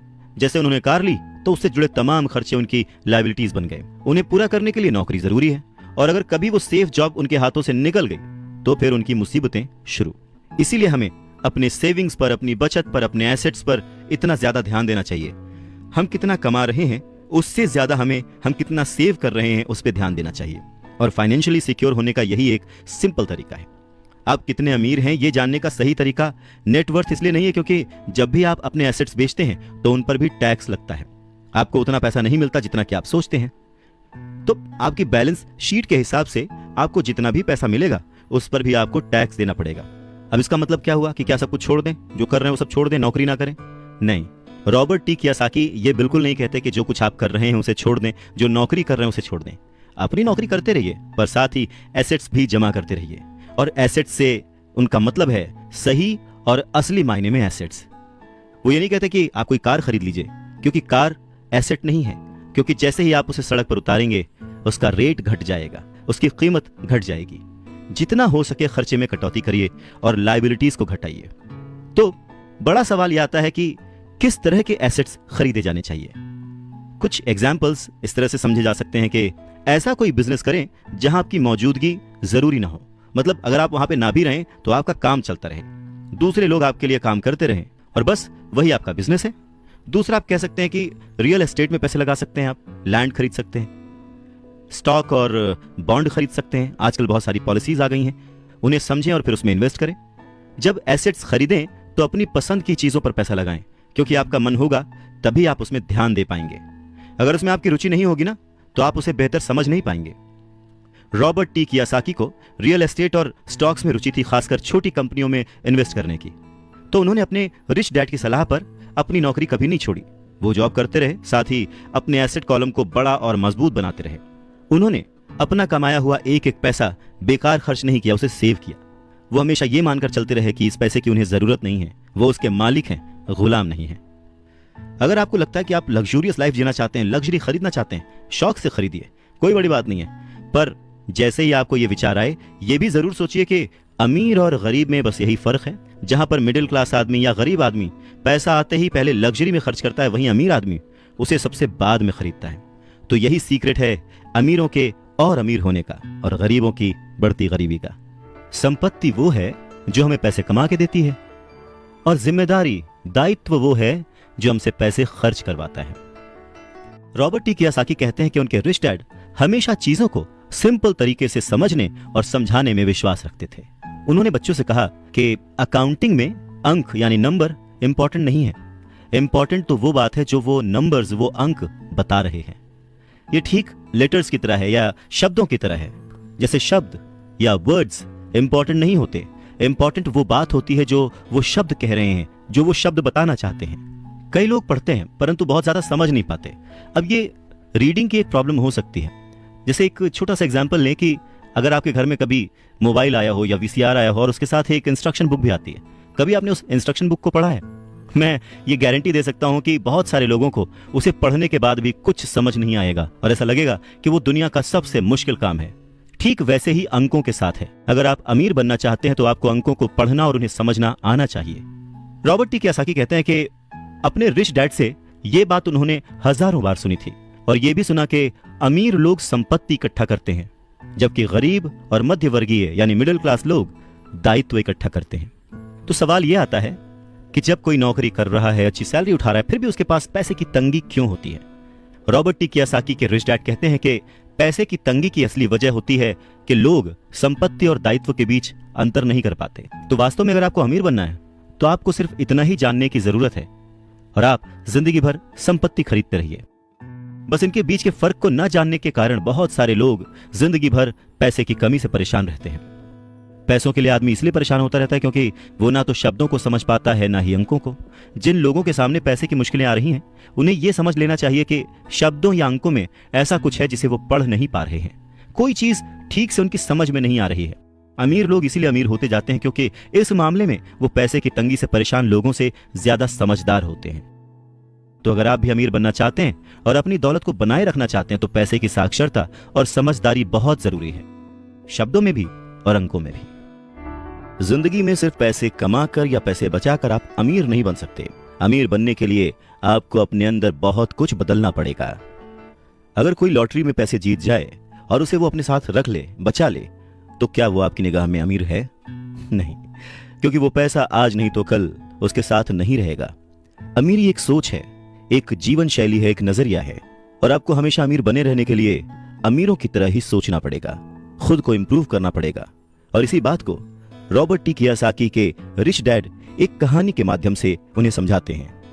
वो कहते हैं कि जापानी लोग 3 ताकतों को मानते थे, तलवार की ताकत, रत्नों की ताकत और दर्पण की ताकत। तलवार हथियारों की ताकत का प्रतीक थी। अमेरिका ने हथियारों पर खरबों डॉलर खर्च कर दिए और इसी कारण वो आज विश्व में सबसे ताकतवर देश है। दूसरी ताकत रत्न यानी के पैसे की ताकत का प्रतीक। इस कहावत में कुछ तो सच्चाई होगी। ये स्वर्णिम नियम याद रखो, जिसके पास स्वर्ण है वही नियम बनाता है। तीसरा दर्पण, शीशा, आत्मज्ञान का प्रतीक है। जापानी कहानियों के अनुसार ये आत्मज्ञान बाकी दोनों ताकतों से ऊपर है। गरीब और मध्यम वर्गीय लोग अक्सर ही धन की ताकत से नियंत्रित होते हैं। वो सुबह सुबह उठते हैं और नौकरी करने के लिए भागम भाग मचा देते हैं, बिना खुद से ये पूछे कि क्या ऐसा करना समझदारी है। पैसे की समझ ना होने के कारण ज्यादातर लोग पैसे की डरावनी ताकत को यह इजाजत दे देते हैं कि वो उन्हें काबू में कर ले। पैसा उन्हें कंट्रोल करने लगता है। इस इश्यू को ठीक करने के लिए अगर वो दर्पण की ताकत का इस्तेमाल करते तो वो खुद से यह सवाल जरूर पूछते कि क्या ऐसा करना समझदारी है। बहुत बार हम अपनी अंदरूनी समझदारी पर भरोसा करने के बजाय भीड़ के साथ साथ चलने लगते हैं। कोई काम इसलिए करते हैं क्योंकि बाकी सब भी ऐसा कर रहे हैं। सवाल पूछने के बजाय हम नकल करने लगते हैं। अक्सर नासमझी के कारण वही दोहराने लगते हैं जो हमें सिखाया गया है। और इस तरह के विचार कि आपका घर आपका सबसे बड़ा एसेट है, आपका घर आपका सबसे बड़ा निवेश है, अगर आप ज्यादा कर्ज लेते हैं तो आपको टैक्स में ज्यादा छूट मिलेगी, अच्छी नौकरी, सुरक्षित नौकरी खोजो, गलतियां मत करो, वगैरह वगैरह। तो ऐसी चीजें हम भीड़ की बात सुनकर करने लग जाते हैं, खतरे नहीं उठाते। दूसरी जरूरी बात, ऐसा कहा जाता है कि ज्यादातर लोगों के लिए मौत से भी डरावनी चीज होती है भीड़ के सामने बोलना, उन्हें एड्रेस करना। मनोवैज्ञानिक कहते हैं कि बहुत सारे लोग कॉमन स्टेज पर बोलने से इसलिए डरते हैं क्योंकि उन्हें यह डर होता है कि कहीं उनकी बुराई होगी, लोग उनके ऊपर हंसेंगे, वो अकेले रह जाएंगे, लोग उनसे दूर हो जाएंगे। सबसे अलग होने का डर या अकेले रह जाने का डर ही वो सबसे बड़ा कारण है जिस वजह से बहुत सारे लोग अपनी समस्या, अपनी प्रॉब्लम्स को सॉल्व करने के नए नए तरीके नहीं ढूंढते, बस भीड़ के साथ चलते चले जाते हैं। इसीलिए रॉबर्ट टी कियोसाकी कहते हैं कि उनके रिच डैड की तरह ही उनके पुअर डैड ने भी उन्हें बहुत कुछ सिखाया है। और उनमें से एक जरूरी बात यह थी कि क्यों और किस तरह से जापानी लोग दर्पण की ताकत को, आईने की ताकत को सबसे ज्यादा इंपॉर्टेंस देते थे। क्योंकि जब इंसान आईने में खुद को देखता है तभी उसे सच्चाई का पता चलता है। और ज्यादातर लोग खतरा मत उठाओ इसलिए कहते हैं क्योंकि वो खुद से डरे हुए होते हैं। ये किसी भी चीज के बारे में कहा जा सकता है, जैसे खेल में, रिलेशनशिप्स में, करियर में, पैसों में, वगैरह वगैरह। और सबसे इंपॉर्टेंट बात यह कि आईने में देखकर आप खुद से झूठ बोल सकते हैं क्या? रॉबर्ट टी कियोसाकी इस बात का जिक्र यहां इसलिए करते हैं क्योंकि भीड़ के साथ चलने में और पड़ोसियों की नकल करने में, उनके ऐशो आराम की नकल करने में बहुत सारी दिक्कतें आती हैं। पैसों की समस्या पैदा हो जाती है। वो उनका तरीका है, वो उसे अफोर्ड कर सकते हैं, पर जब हम देखा देखी बिना सोचे समझे नकल करना शुरू कर देते हैं तो हम समस्याओं से घिर जाते हैं। और तब हमें जरूरत होती है आईने की, जो हमें यह बताए हमें क्या करना चाहिए। क्योंकि बेसिक रूल तो वही है, आप पैसे के गुलाम नहीं हैं। ऐसे काम करिए, ऐसे सोचिए, ऐसे बनिए कि पैसा आपका गुलाम हो, वो आपके लिए काम करे। जब भी बाजी लगाइए दिल और दिमाग की, ये जरूर सोचिए कि बात पैसों की है या फिर रिश्तों की। अमीर बनने का मतलब यह नहीं होता कि आप इमोशनलेस हो जाए। अमीर बनने का ये मतलब नहीं होता कि आप अपने रिश्तों को छोड़ दें। अमीर बनने का ये मतलब नहीं होता कि 24 घंटे आप सिर्फ फायदा उठाने की बात सोचें। अमीरी तो एक सोच है। रॉबर्ट टी कियोसाकी बहुत ही खूबसूरत एक अपना इंसिडेंट शेयर करते हैं कि उनके जो पुअर डैड थे, जो कि एक स्कूल में पढ़ाते थे, उन्होंने बहुत मेहनत करके पाई पाई जोड़कर एक घर बनाया था, जिसे वो हमेशा कहते थे कि ये मेरी संपत्ति है। रॉबर्ट टी कियोसाकी जब अपने रिच डैड की संगत में आए, तब उन्होंने जाना कि संपत्ति और दायित्व में डिफरेंस क्या है, एसेट और लायबिलिटी में डिफरेंस क्या है। और तब वो हमेशा अपने डैड को बोलते, डैड ये जो आपने लिया है ये आपका एसेट नहीं, ये आपकी लायबिलिटी है। और इस बात पे वो दोनों घंटों बहस किया करते थे। और लायबिलिटी और एसेट के कॉन्सेप्ट को समझाने के लिए वो उन्हें वही सारी बातें एक्सप्लेन करते, जैसे कि एसेट वो होता है जो आपको कमा के देता है, जिस पे आपको और खर्च नहीं करना होता, और लायबिलिटी वो है जिसमें 75 तरह के खर्च होते हैं। हर महीने, हर हफ्ते, हर दिन कुछ ना कुछ आपकी जेब से जा ही रहा होता है। आगे रॉबर्ट टी कियोसाकी कहते हैं कि जब भी लोग उनसे बात बात पर बहस करते हैं कि उनका घर संपत्ति क्यों नहीं है, तो वो जानते हैं कि बहुत से लोग ये बात अपने दिमाग से नहीं, अपने दिल से कह रहे हैं, क्योंकि किसी के लिए भी अपना घर बनाना सबसे बड़ा सपना होता है और इसीलिए वो उसमें अपने पैसे लगाते हैं। अपने घर का मालिक होने से ज्यादा अच्छा कुछ भी महसूस नहीं होता है। पर दिल और दिमाग के बीच लायबिलिटी और एसेट्स के कॉन्सेप्ट को समझाने के लिए रॉबर्ट टी कियोसाकी एक और बात कहते हैं। वो इस तरह समझाते हैं कि मान लीजिए वो और उनकी पत्नी एक बड़ा सा घर खरीदते हैं, तो होगा क्या कि उसमें उनके बहुत सारे पैसे खर्च हो जाएंगे, जो कि शायद फिजूल ही हों। हालांकि बहुत सारे लोग इस बात से अग्री नहीं करेंगे, सहमत नहीं होंगे, क्योंकि घर एक भावनात्मक चीज है, इमोशन है, और इमोशन हमेशा दिमाग पर भारी पड़ता है। जब भी लोग दिल से सोचते हैं तो दिमाग की बातें उन्हें गलत लगती हैं। पर फिर रॉबर्ट टी कियोसाकी आगे एक्सप्लेन करते हैं कि वो सही कैसे हैं और एक घर एसेट क्यों नहीं है।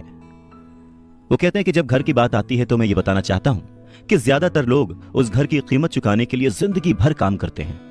ज्यादातर लोग एक घर खरीदने के कुछ सालों बाद दूसरा घर खरीदते हैं, और हर बार पहले मकान के लिए जो कर्ज वो लेते हैं उस पर उनके पास हर बार फिर से 30 साल का नया कर्ज आ जाता है। हालांकि लोगों को मॉर्गेज पेमेंट पर ब्याज के लिए टैक्स में छूट मिलती है, पर वो अपने दीगर खर्चों के लिए टैक्स के बाद मिलने वाले रुपयों का उपयोग करते हैं। अपनी मॉर्गेज पूरी तरह से चुकाने के बाद भी प्रॉपर्टी टैक्स। उनकी पत्नी के मम्मी डैडी को यह बात सुनकर बहुत धक्का लगा जब उनके घर का प्रॉपर्टी टैक्स $1000 प्रति माह तक पहुंच गया था। और यह तब हुआ था जब वो रिटायर हो चुके थे।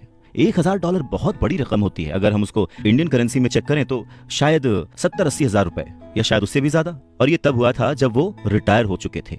इस बढ़ोतरी से उनका रिटायरमेंट के बाद का बजट जो है वो बिगड़ गया था और उन्हें अपना वो मकान छोड़ना पड़ा। अच्छा, एक और मिथ है कि घर की कीमत जो है हमेशा बढ़ती रहती है। ऐसा नहीं है। बहुत सारे ऐसे लोग हैं जिन्होंने कर्ज लेके घर खरीदा, और वो घर उन्होंने जितने में खरीदा आज उसकी कीमत आधे से भी कम है। इन सब नुकसानों से ऊपर सबसे बड़ा नुकसान क्या है पता है? आपका लिक्विड कैश। वो लिक्विड कैश जो कि किसी सही जगह पर लग सकता था, वो घर में फंस गया। अगर आपका सारा पैसा मकान में फंसा रहता है तो आपको ज्यादा कड़ी मेहनत करनी पड़ती है ताकि आपका खर्चा चलता रहे। इस दौरान आपकी संपत्ति वाले कॉलम में कोई बढ़ोतरी नहीं होती, मतलब आप और कोई एसेट नहीं बना पाते। अगर एक यंग पति पत्नी, यंग कपल शुरुआत में ही अपना पैसा अपने एसेट वाले कॉलम में लगाए तो उनके आगे के साल बहुत ही आराम से गुजरेंगे, खासकर उस समय जब वो अपने बच्चों को कॉलेज में भेजेंगे। इस दौरान उनकी संपत्ति भी बढ़ जाएगी और उनके खर्चे भी आराम से चलते रहेंगे। तो अगर कम शब्दों में समझे तो ये कि घर खरीदने का फैसला जो है ना वो बहुत ही खर्चीला होता है। इसके बजाय बेहतर ये होगा कि जल्दी ही इन्वेस्टमेंट पोर्टफोलियो बना लिया जाए। देखिए, घर खरीदने का असर किसी भी आदमी पर 3 तरह से पड़ता है। पहला, समय की बर्बादी, क्योंकि इस पूरे दौरान दूसरी संपत्तियों का मूल्य बढ़ चुका होता है।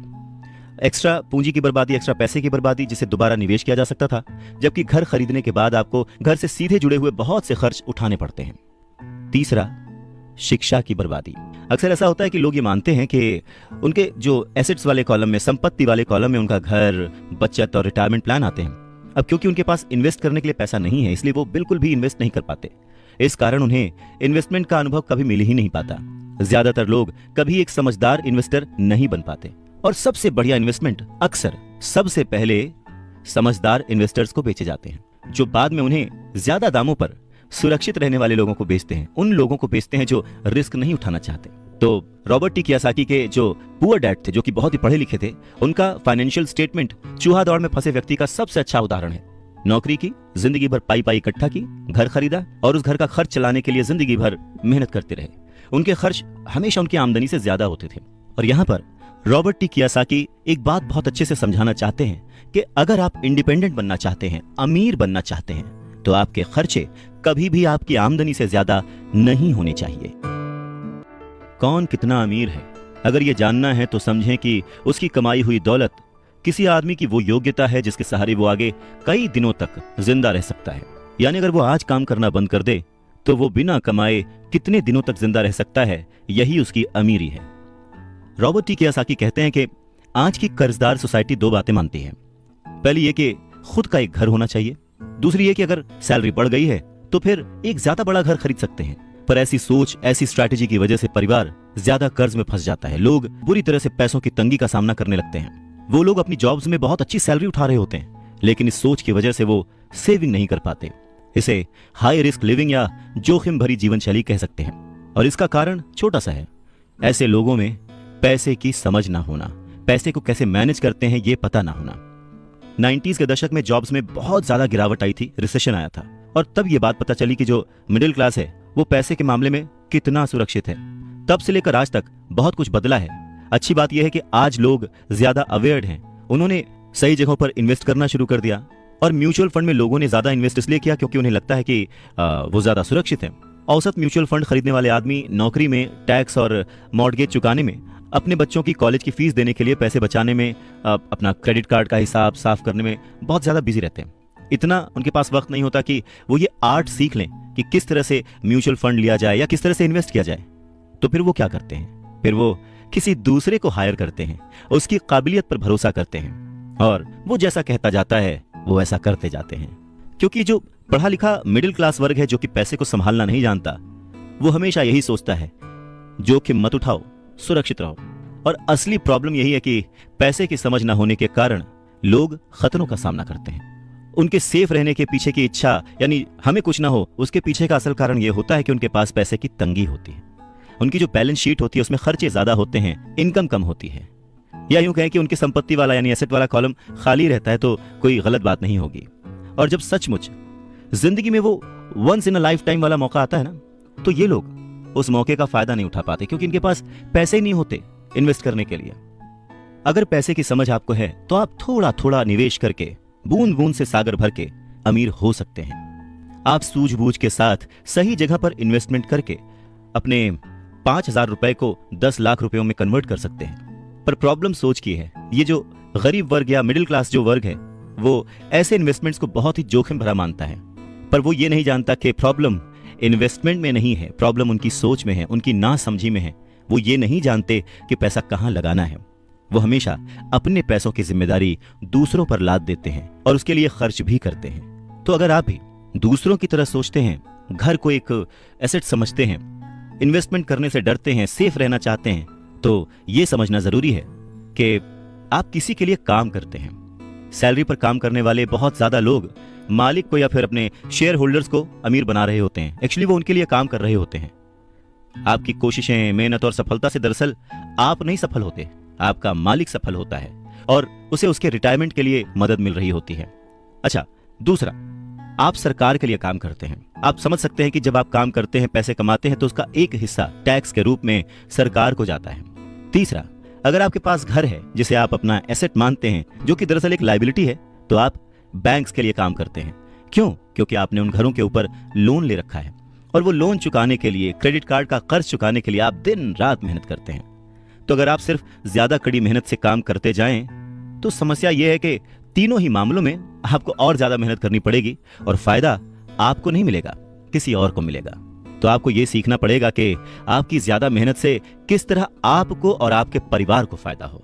मान लीजिए कि अगर आप ये फैसला कर भी लेते हैं कि आप सिर्फ अपने काम से काम रखेंगे, पर पैसों की समझ न होने के कारण, उसे मैनेज करने की समझ न होने के कारण आपको ये नहीं पता होता कि आपके लक्ष्य को किस तरह से निर्धारित किया जाए। अक्सर लोग अपने प्रोफेशन को बनाए रखना चाहते हैं, अपनी सैलरी के सहारे ही अपनी संपत्ति को, अपने एसेट्स को खड़ा करना चाहते हैं। पर जब उनकी संपत्ति बढ़ती है तो वो किस तरह अपनी सफलता का आकलन करते हैं, कब कोई दूसरा आदमी ये महसूस करता है कि वो अमीर है, कि उसके पास दौलत है, और संपत्ति और दायित्व के बीच का बैलेंस कैसा है, ये सब बातें भी समझना उतना ही जरूरी है। तो फिर सवाल वही है कि अमीर कैसे बना जाए। अमीर बनने के लिए आपकी संपत्ति, आपकी सफलता, आपके आसपास का माहौल, आपकी दौलत, इन सब के बारे में आपको सोचना पड़ेगा। एसेट्स और लायबिलिटीज के बारे में सोचना पड़ेगा। सबसे इंपॉर्टेंट है कि अपने दिमाग को हमेशा खुला रखना पड़ेगा, क्योंकि ये जिंदगी भर का सब्जेक्ट है। आपको ये सब्जेक्ट जिंदगी भर पढ़ना है, सीखना है और अमीरी की राह पर आगे बढ़ते जाना है। आधी छोड़ पूरी को धावे, पूरी मिले न आधी पावे। मुश्किल के दौर में, गरीबी के दौर में अपने आप को कैसे संभाला जाए, अपने आप को कैसे गरीबी से उबारा जाए, इस बात को समझाने के लिए रॉबर्ट टी कियोसाकी बहुत ही अच्छा एग्जाम्पल देते हैं। वो कहते हैं कि एक दिन कर्ज लेने के लिए, क्योंकि उनकी माली हालत खराब हो गई थी, तो उन्होंने अपने नए गोल्फ क्लब, आर्ट कलेक्शन, किताबें, स्टीरियो, टेलीविजन, उनके महंगे कपड़े, घड़ियां, जूते और बहुत सारे ऐसी चीजें लोन वाले पेपर में जो संपत्ति वाला कॉलम होता है उसमें लिख दिया, एसेट्स में लिख दिया और भेज दिया।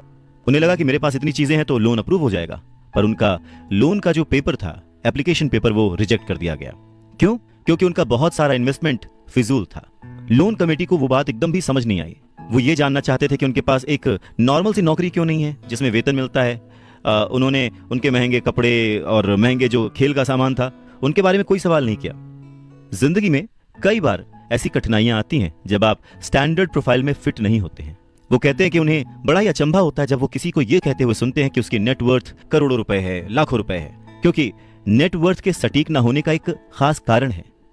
वो ये कि जिस पल आप अपनी संपत्तियों को, एसेट्स को बेचना शुरू करते हैं ना, उनका प्राइस, उनका रेट, उनका दाम बहुत कम हो चुका होता है।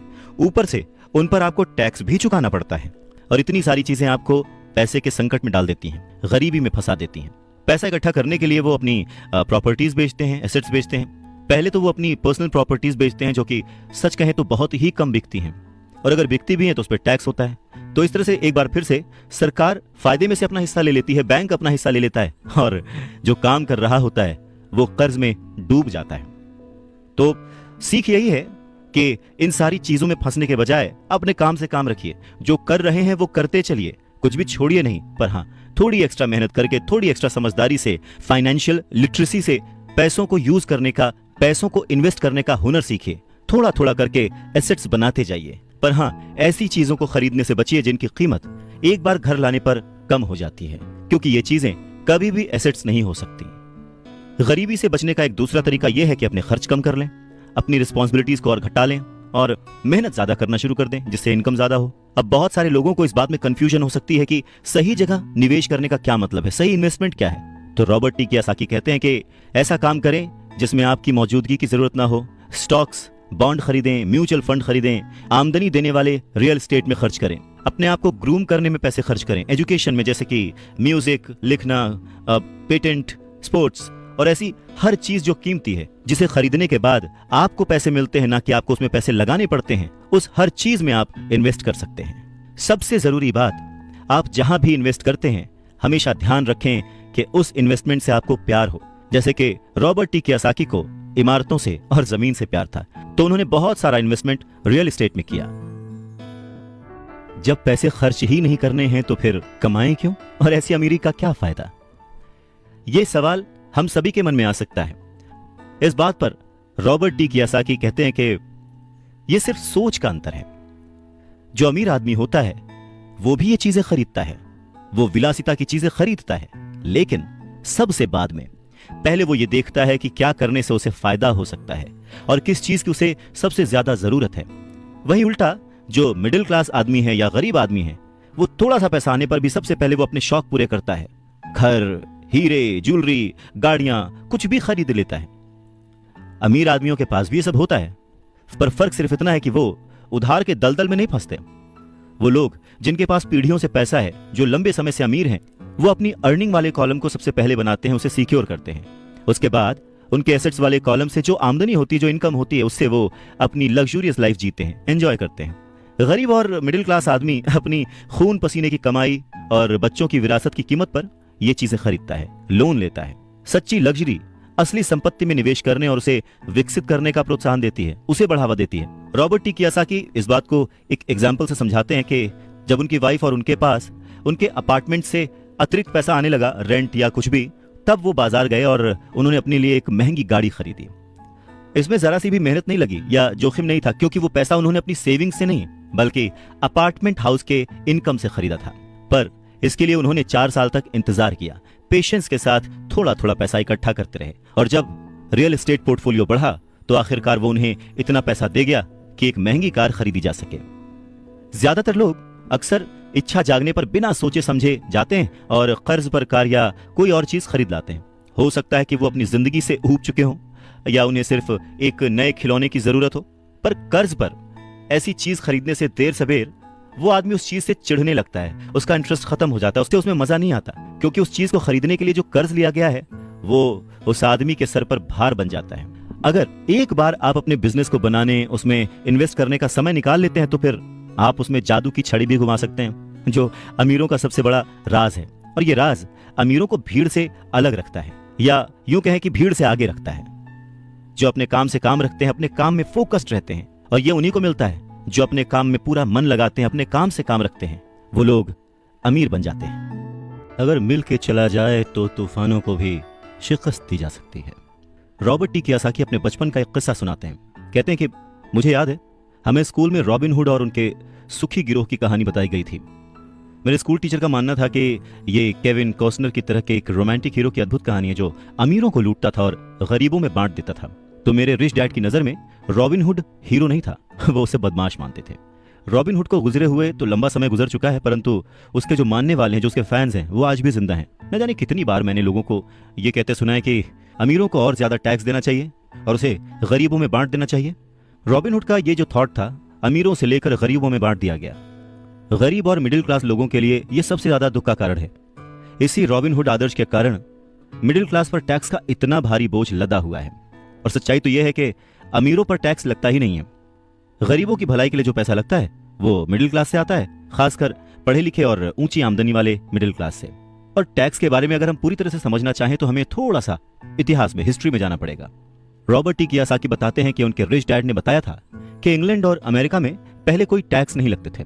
कभी कभार जो वॉर्स होती थी, युद्ध होते थे, उनका खर्च जुटाने के लिए टैक्स जरूर लगाए जाते थे, जिसके लिए किंग या फिर प्रेसिडेंट सिर्फ कह भर देते थे और हर आदमी उसकी बात मानकर अपना सहयोग अपनी इच्छा से देता था। बाद में सन 1874 में इंग्लैंड ने इनकम टैक्स को अपने सिटीजन्स पर लागू कर दिया और 1913 में कॉन्स्टिट्यूशन के 16वें संशोधन के बाद अमेरिका में भी इनकम टैक्स जो है वो लागू हो गया। एक समय था जब अमेरिकी लोग टैक्स विरोधी हुआ करते थे, पर धीरे धीरे लगभग 50 सालों के बाद लोगों ने वो एक्सेप्ट कर लिया। इसमें एक और बात थी, शुरुआत में ये जितने भी टैक्स थे ये सिर्फ अमीरों पर लगाए गए थे। तो रिच डैडी चाहते थे कि माइक और वो इस बात को ना भूलें, और उन्होंने ये बात साफ कर दी थी कि टैक्स का जो थॉट है वो लोकप्रिय बना ही इसीलिए कि लोगों को लगता था कि इससे अमीरों को सजा दी जाती है और मिडिल क्लास और गरीबों को मदद मिलती है। पर वक्त ने इस बात को पलट दिया और आज गरीब भी टैक्स का मारा हुआ है और मिडिल क्लास भी, या यूं कहें कि सबसे ज्यादा जो टैक्स का मारा हुआ है वो है middle class. Robert T Kiyosaki आगे कहना जारी रखते हैं, एक बार सरकार को टैक्स मिल गया तो उन्हें उसके फायदे नजर आ गए और उनकी भूख बढ़ गई। रिच डैडी ने रॉबर्ट टी कियोसाकी को आगे समझाते हुए कहा कि अमीरों ने वक्त के साथ साथ कॉरपोरेशन की ताकत को समझा। एकजुट होकर उन्होंने इस टैक्स को पलट दिया और सारा बोझ उन लोगों के ऊपर डाल दिया जिन लोगों ने कभी इसके सपोर्ट में वोट दिया था, यानी कि गरीब और मिडिल क्लास लोग। और इसके पीछे की सबसे वजह अमीरों का पैसा नहीं था, उनकी समझ थी, उनकी जानकारी थी, उनकी अवेयरनेस थी। उन्होंने अपने पैसे को बचाने के लिए संविधान को समझा, रूल्स को समझा और फिर उनमें कमियां निकाली और फिर किस तरह से उनसे बचा जाए ये सब देख परख के कॉरपोरेशन का सहारा लिया और वो उसमें सफल भी हुए। अमीरों और गरीबों के बीच ये लड़ाई सदियों से चलती आ रही है। अमीरों से वसूलों का जो नारा लगाने वाली भीड़ थी वो हमेशा अमीरों के खिलाफ रही, और ऐसी लड़ाइयां तब छिड़ती हैं जब किसी एक विशेष वर्ग को ध्यान में रखकर कानून बनते हैं, और ये लड़ाई कब खत्म होगी ये कहा नहीं जा सकता। समस्या यह है कि जो लोग हारते हैं उनमें समझ की कमी है, पर वो ये मानते नहीं। हारने वाले लोग वो हैं जो हर सुबह उठकर तैयार होते हैं और अपनी नौकरी में कड़ी मेहनत करते हैं और उस पर टैक्स भी देते हैं। अगर वो ये समझ पाते कि अमीर लोग किस तरह से पैसे का खेल खेलते हैं तो वो भी इस खेल को उसी तरह से खेल सकते थे। फिर वो भी गरीबी से आजाद हो सकते थे, पैसे के मालिक हो सकते थे और अमीर बन सकते थे। रिच डैड कहते हैं कि इसीलिए मुझे बिल्कुल अच्छा नहीं लगता कि जब कोई अपने बच्चे को यह सलाह देता है कि खूब पढ़ो और नौकरी करो। जिस कर्मचारी में पैसे की समझ नहीं है वो बच नहीं सकता। समाज उसके पैसे को हड़प लेगा और उसे गरीबी की ओर धकेल देगा। कहते हैं ना कि उस देने वाले ने तो कोई कमी ना की, अब किसको क्या मिला ये मुकद्दर की बात है। और ये जो मुकद्दर है ये हम अपनी सोच से, अपनी नॉलेज से, अपनी अवेयरनेस से बदल सकते हैं। अमीरी और गरीबी में सिर्फ सोच और समझ का ही फासला है। न हारना जरूरी है, न जीतना जरूरी है। अरे ये जीवन का खेल है, इसे खेलना जरूरी है। रॉबर्ट टी कियोसाकी कहते हैं कि पैसे कमाना भी एक खेल ही है। अगर आप इसे एक खेल की तरह एंजॉय करेंगे तो आप और ज्यादा रिच होते जाएंगे।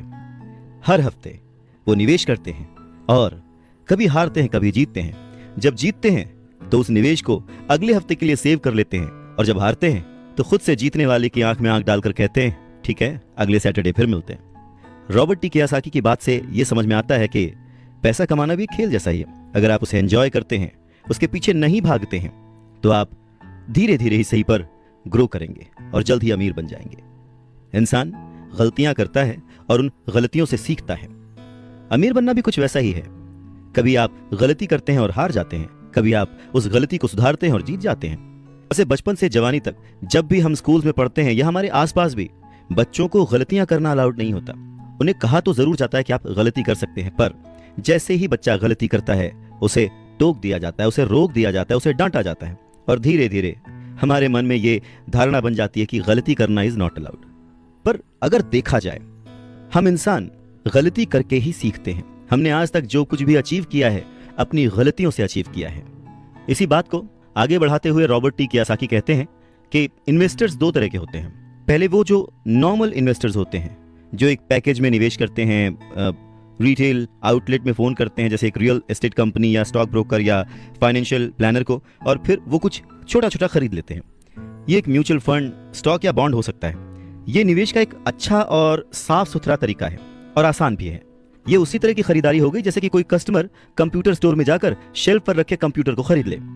वहीं दूसरी तरह के जो इन्वेस्टर्स होते हैं, वो अपने इन्वेस्टमेंट को बनाते हैं। वो किसी दूसरे से नहीं खरीदते, वो अपना इन्वेस्टमेंट खुद बनाते हैं।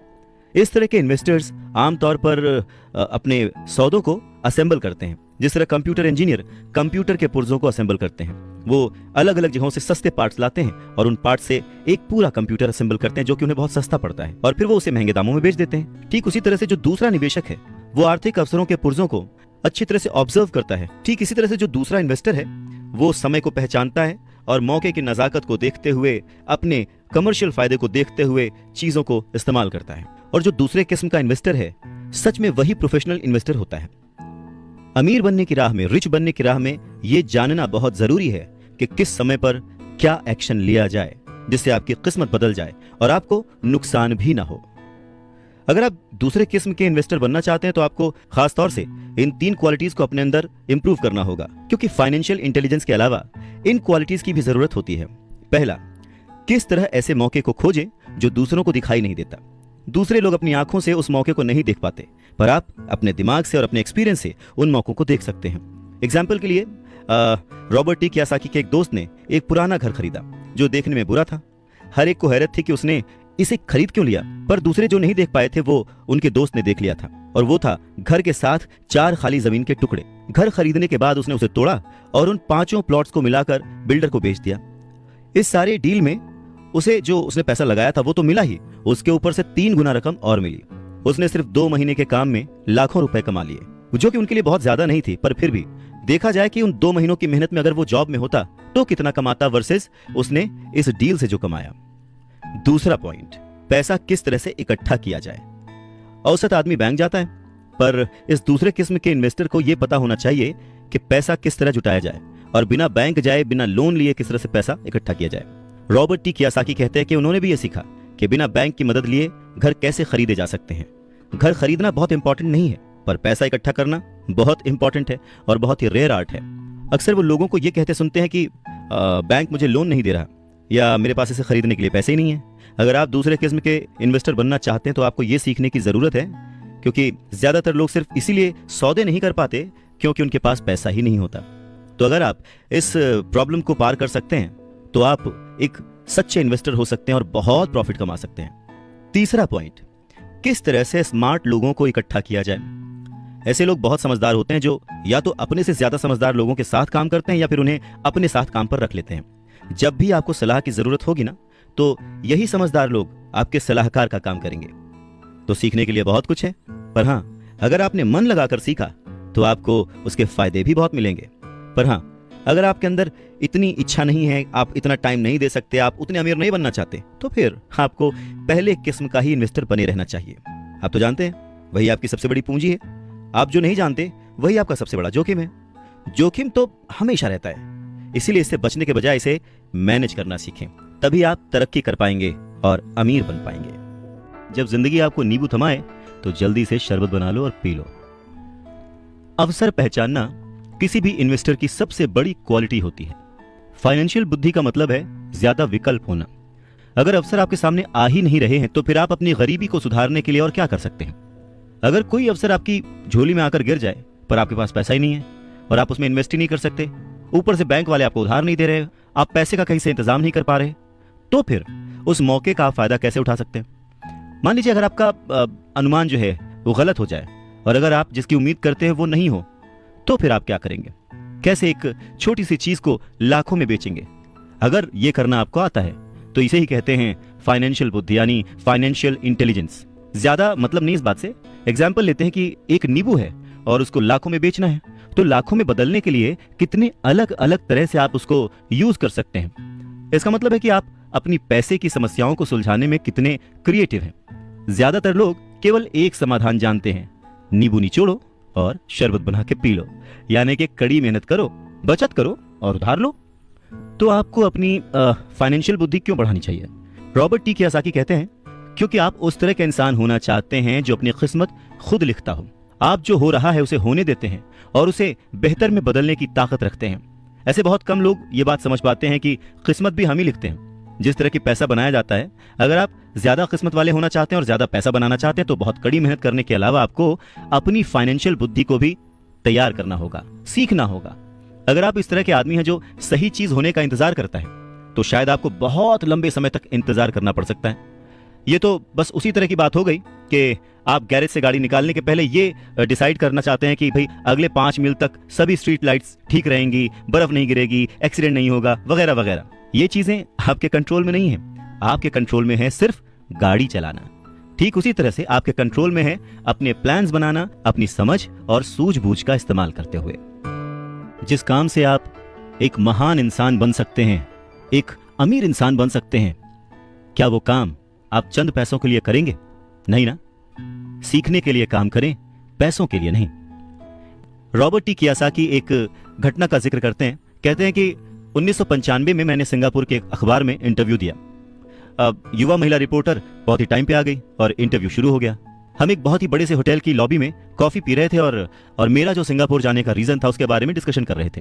तभी उस रिपोर्टर ने मुझसे कहा, एक दिन मैं भी आपकी तरह एक बेस्ट सेलिंग लेखक बनना चाहती हूँ।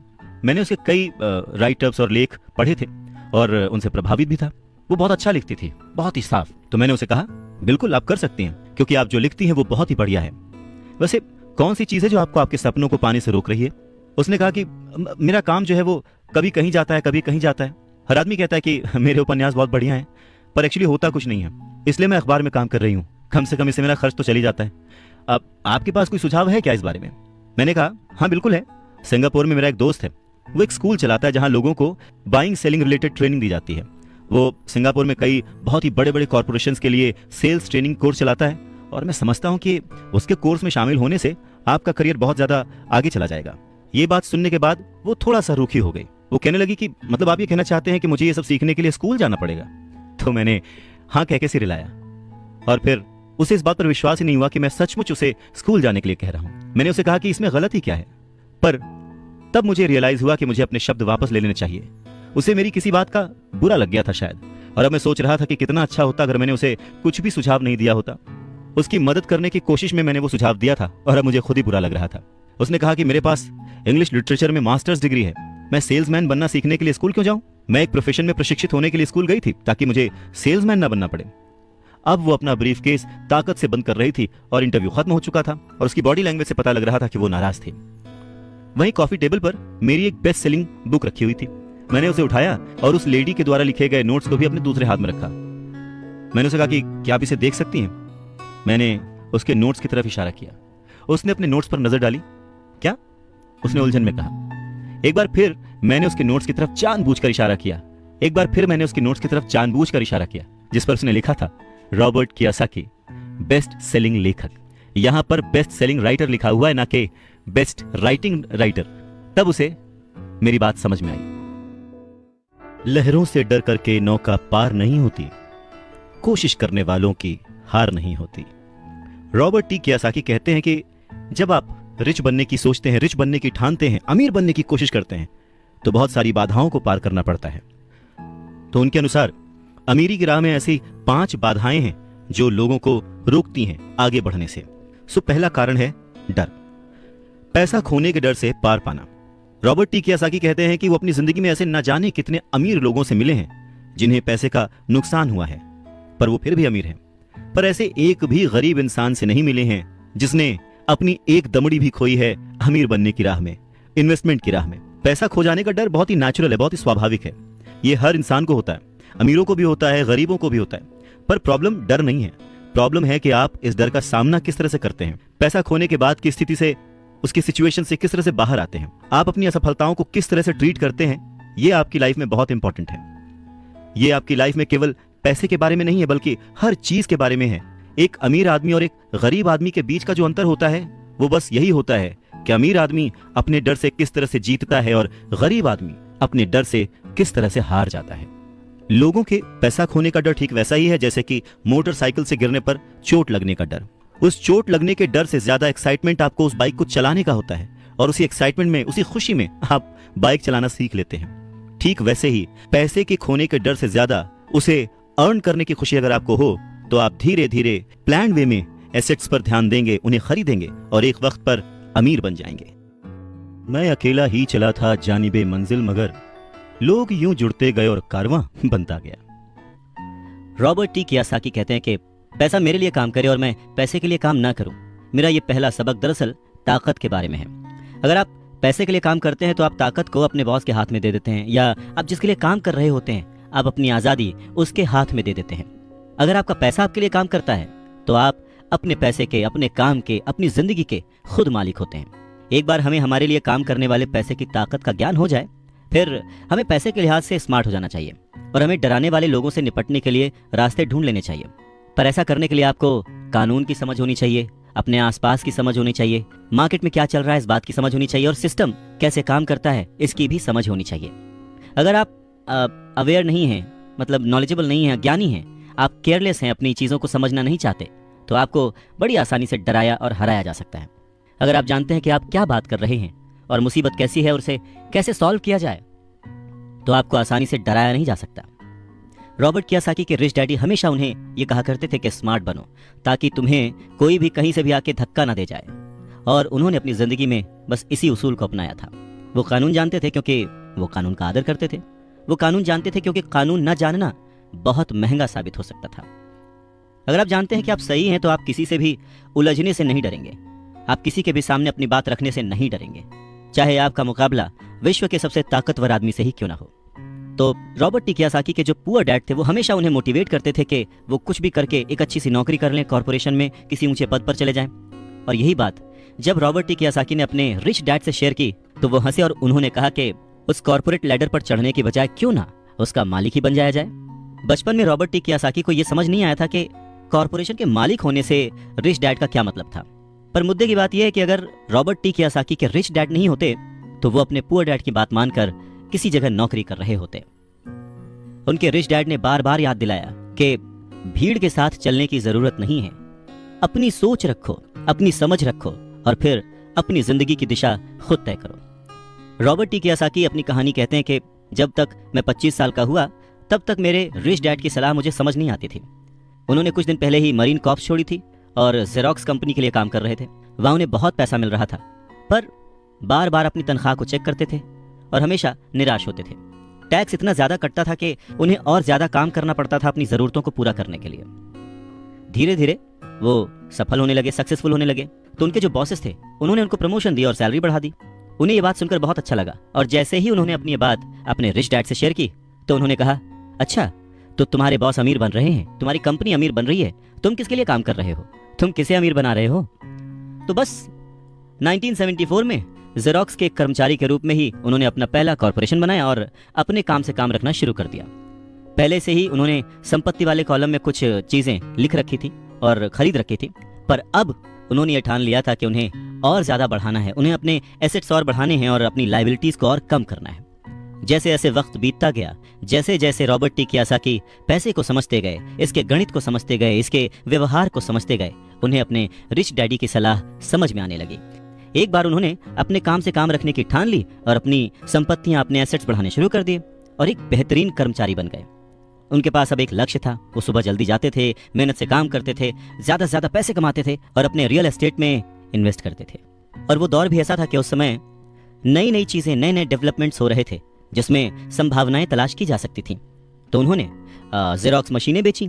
जितनी ज्यादा वो मशीनें बेचते, उन्हें उतना ही ज्यादा फायदा होता, लेकिन वो फायदा उनकी जेब में नहीं जाता, वो फायदा जाता कंपनी को, और रॉबर्ट टी कियोसाकी की जेब से कटता था टैक्स। ये बहुत ही मोटिवेशनल था। इस सिचुएशन में लोग हताश हो जाते हैं, पर रॉबर्ट टी कियोसाकी ने इसको पॉजिटिवली लिया और वो इस नौकरी के जाल से बाहर निकल आए। वो ये समझ गए थे कि उन्हें किस तरह से बाहर आना है, पर जल्दबाजी में उन्होंने नौकरी नहीं छोड़ी। धीरे धीरे सिर्फ 3 साल के समय में ही उन्होंने जेरोक्स कंपनी की तुलना में अपने छोटे से कॉर्पोरेशन कंपनी से ज्यादा कमाना शुरू कर दिया था। और उनका कॉर्पोरेशन रियल एस्टेट में इन्वेस्ट करने वाली कंपनी थी, और वो पैसा जो कि वो अपने एसेट से कमा रहे थे, वो उन्हीं के लिए दोबारा काम कर रहा था। अब उन्हें फोटोकॉपियर बेचने के लिए दरवाजे दरवाजे जाने की जरूरत नहीं थी। अपने रिच डैडी की सलाह से उन्हें बहुत फायदा हुआ। जल्दी ही उनकी प्रॉपर्टीज से आने वाले कैश फ्लो में इतना ज्यादा बढ़ोतरी हो गई कि उनकी कंपनी ने उनके लिए पहली कार खरीद के दी।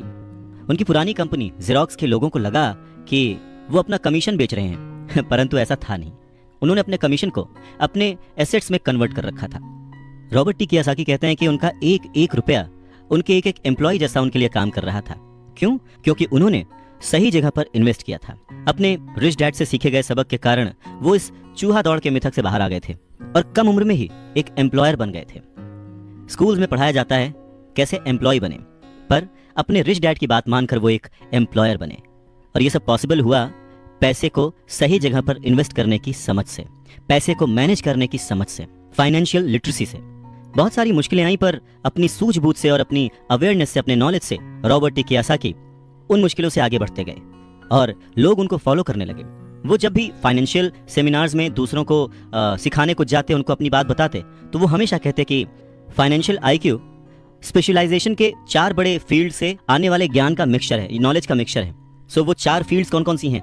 पहला है अकाउंटिंग। रॉबर्ट टी कियोसाकी कहते हैं कि जिसे मैं फाइनेंशियल साक्षरता कहता हूं, एम्पायर खड़ा करना चाहते हैं, साम्राज्य बनाना चाहते हैं, तो ये सबसे इंपॉर्टेंट है। आप जितने ज्यादा पैसे के लिए जिम्मेदार होंगे, उतना ही ज्यादा आपको बारीकी से नॉलेज होने की जरूरत है, नहीं तो आपका जो साम्राज्य है, आपका जो एम्पायर है, वो ताश के पत्तों की तरह ढह जाएगा। इस योग्यता, इस क्वालिटी की वजह से आप किसी भी बिजनेस की जो कमजोरियां हैं, वीक पॉइंट्स हैं, और उसकी जो प्लस पॉइंट्स हैं, उन्हें पहचान सकते हैं। दूसरा फील्ड है जो इंपॉर्टेंट है, वो है इन्वेस्टमेंट, जिसे वो पैसे से पैसे बनाने का विज्ञान कहते हैं। इसमें तकनीकें, रणनीतियां, स्ट्रैटेजीज, फॉर्मूले, इन सब की जरूरत होती है। तीसरा है बाजार की समझ, मार्केट की समझ, डिमांड एंड सप्लाई का साइंस। बाजार के तकनीकी पहलुओं को जानने की जरूरत है जो कि भावनाओं द्वारा संचालित होते हैं।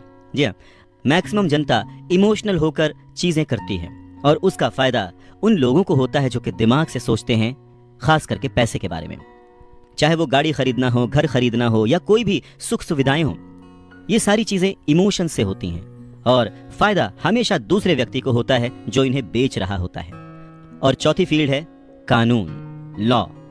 उदाहरण के तौर पर अकाउंटिंग, इन्वेस्टमेंट और बाजारों की तकनीकी दक्षताओं के सहारे कॉर्पोरेशन की जो क्षमता थी वो बहुत बढ़ गई थी। कोई भी आदमी जिसे कॉर्पोरेशन के द्वारा दिए जाने वाले टैक्स के फायदों और सुरक्षा का ज्ञान हो, वो बहुत तेजी से तरक्की कर सकता है और अमीर बन सकता है। पर वैसा करना जो कि किसी नौकरीशुदा कर्मचारी के लिए पॉसिबल नहीं है। उन दोनों में उतना ही डिफरेंस होगा जितना कि एक पैदल चलने वाले इंसान में और एक उड़कर जाने वाले में होता है। ये अंतर बहुत ज्यादा है। तो कुल मिलाकर यह कहा जा सकता है कि अपने रिच डैड की गाइडेंस को फॉलो करते हुए रॉबर्ट टी कियोसाकी एक सक्सेसफुल इंसान बने, जिन्हें दुनिया फॉलो करती है और जिनकी लिखी बातें पढ़कर और जिनकी बातें सुनकर लोग आज भी मोटिवेट होते हैं।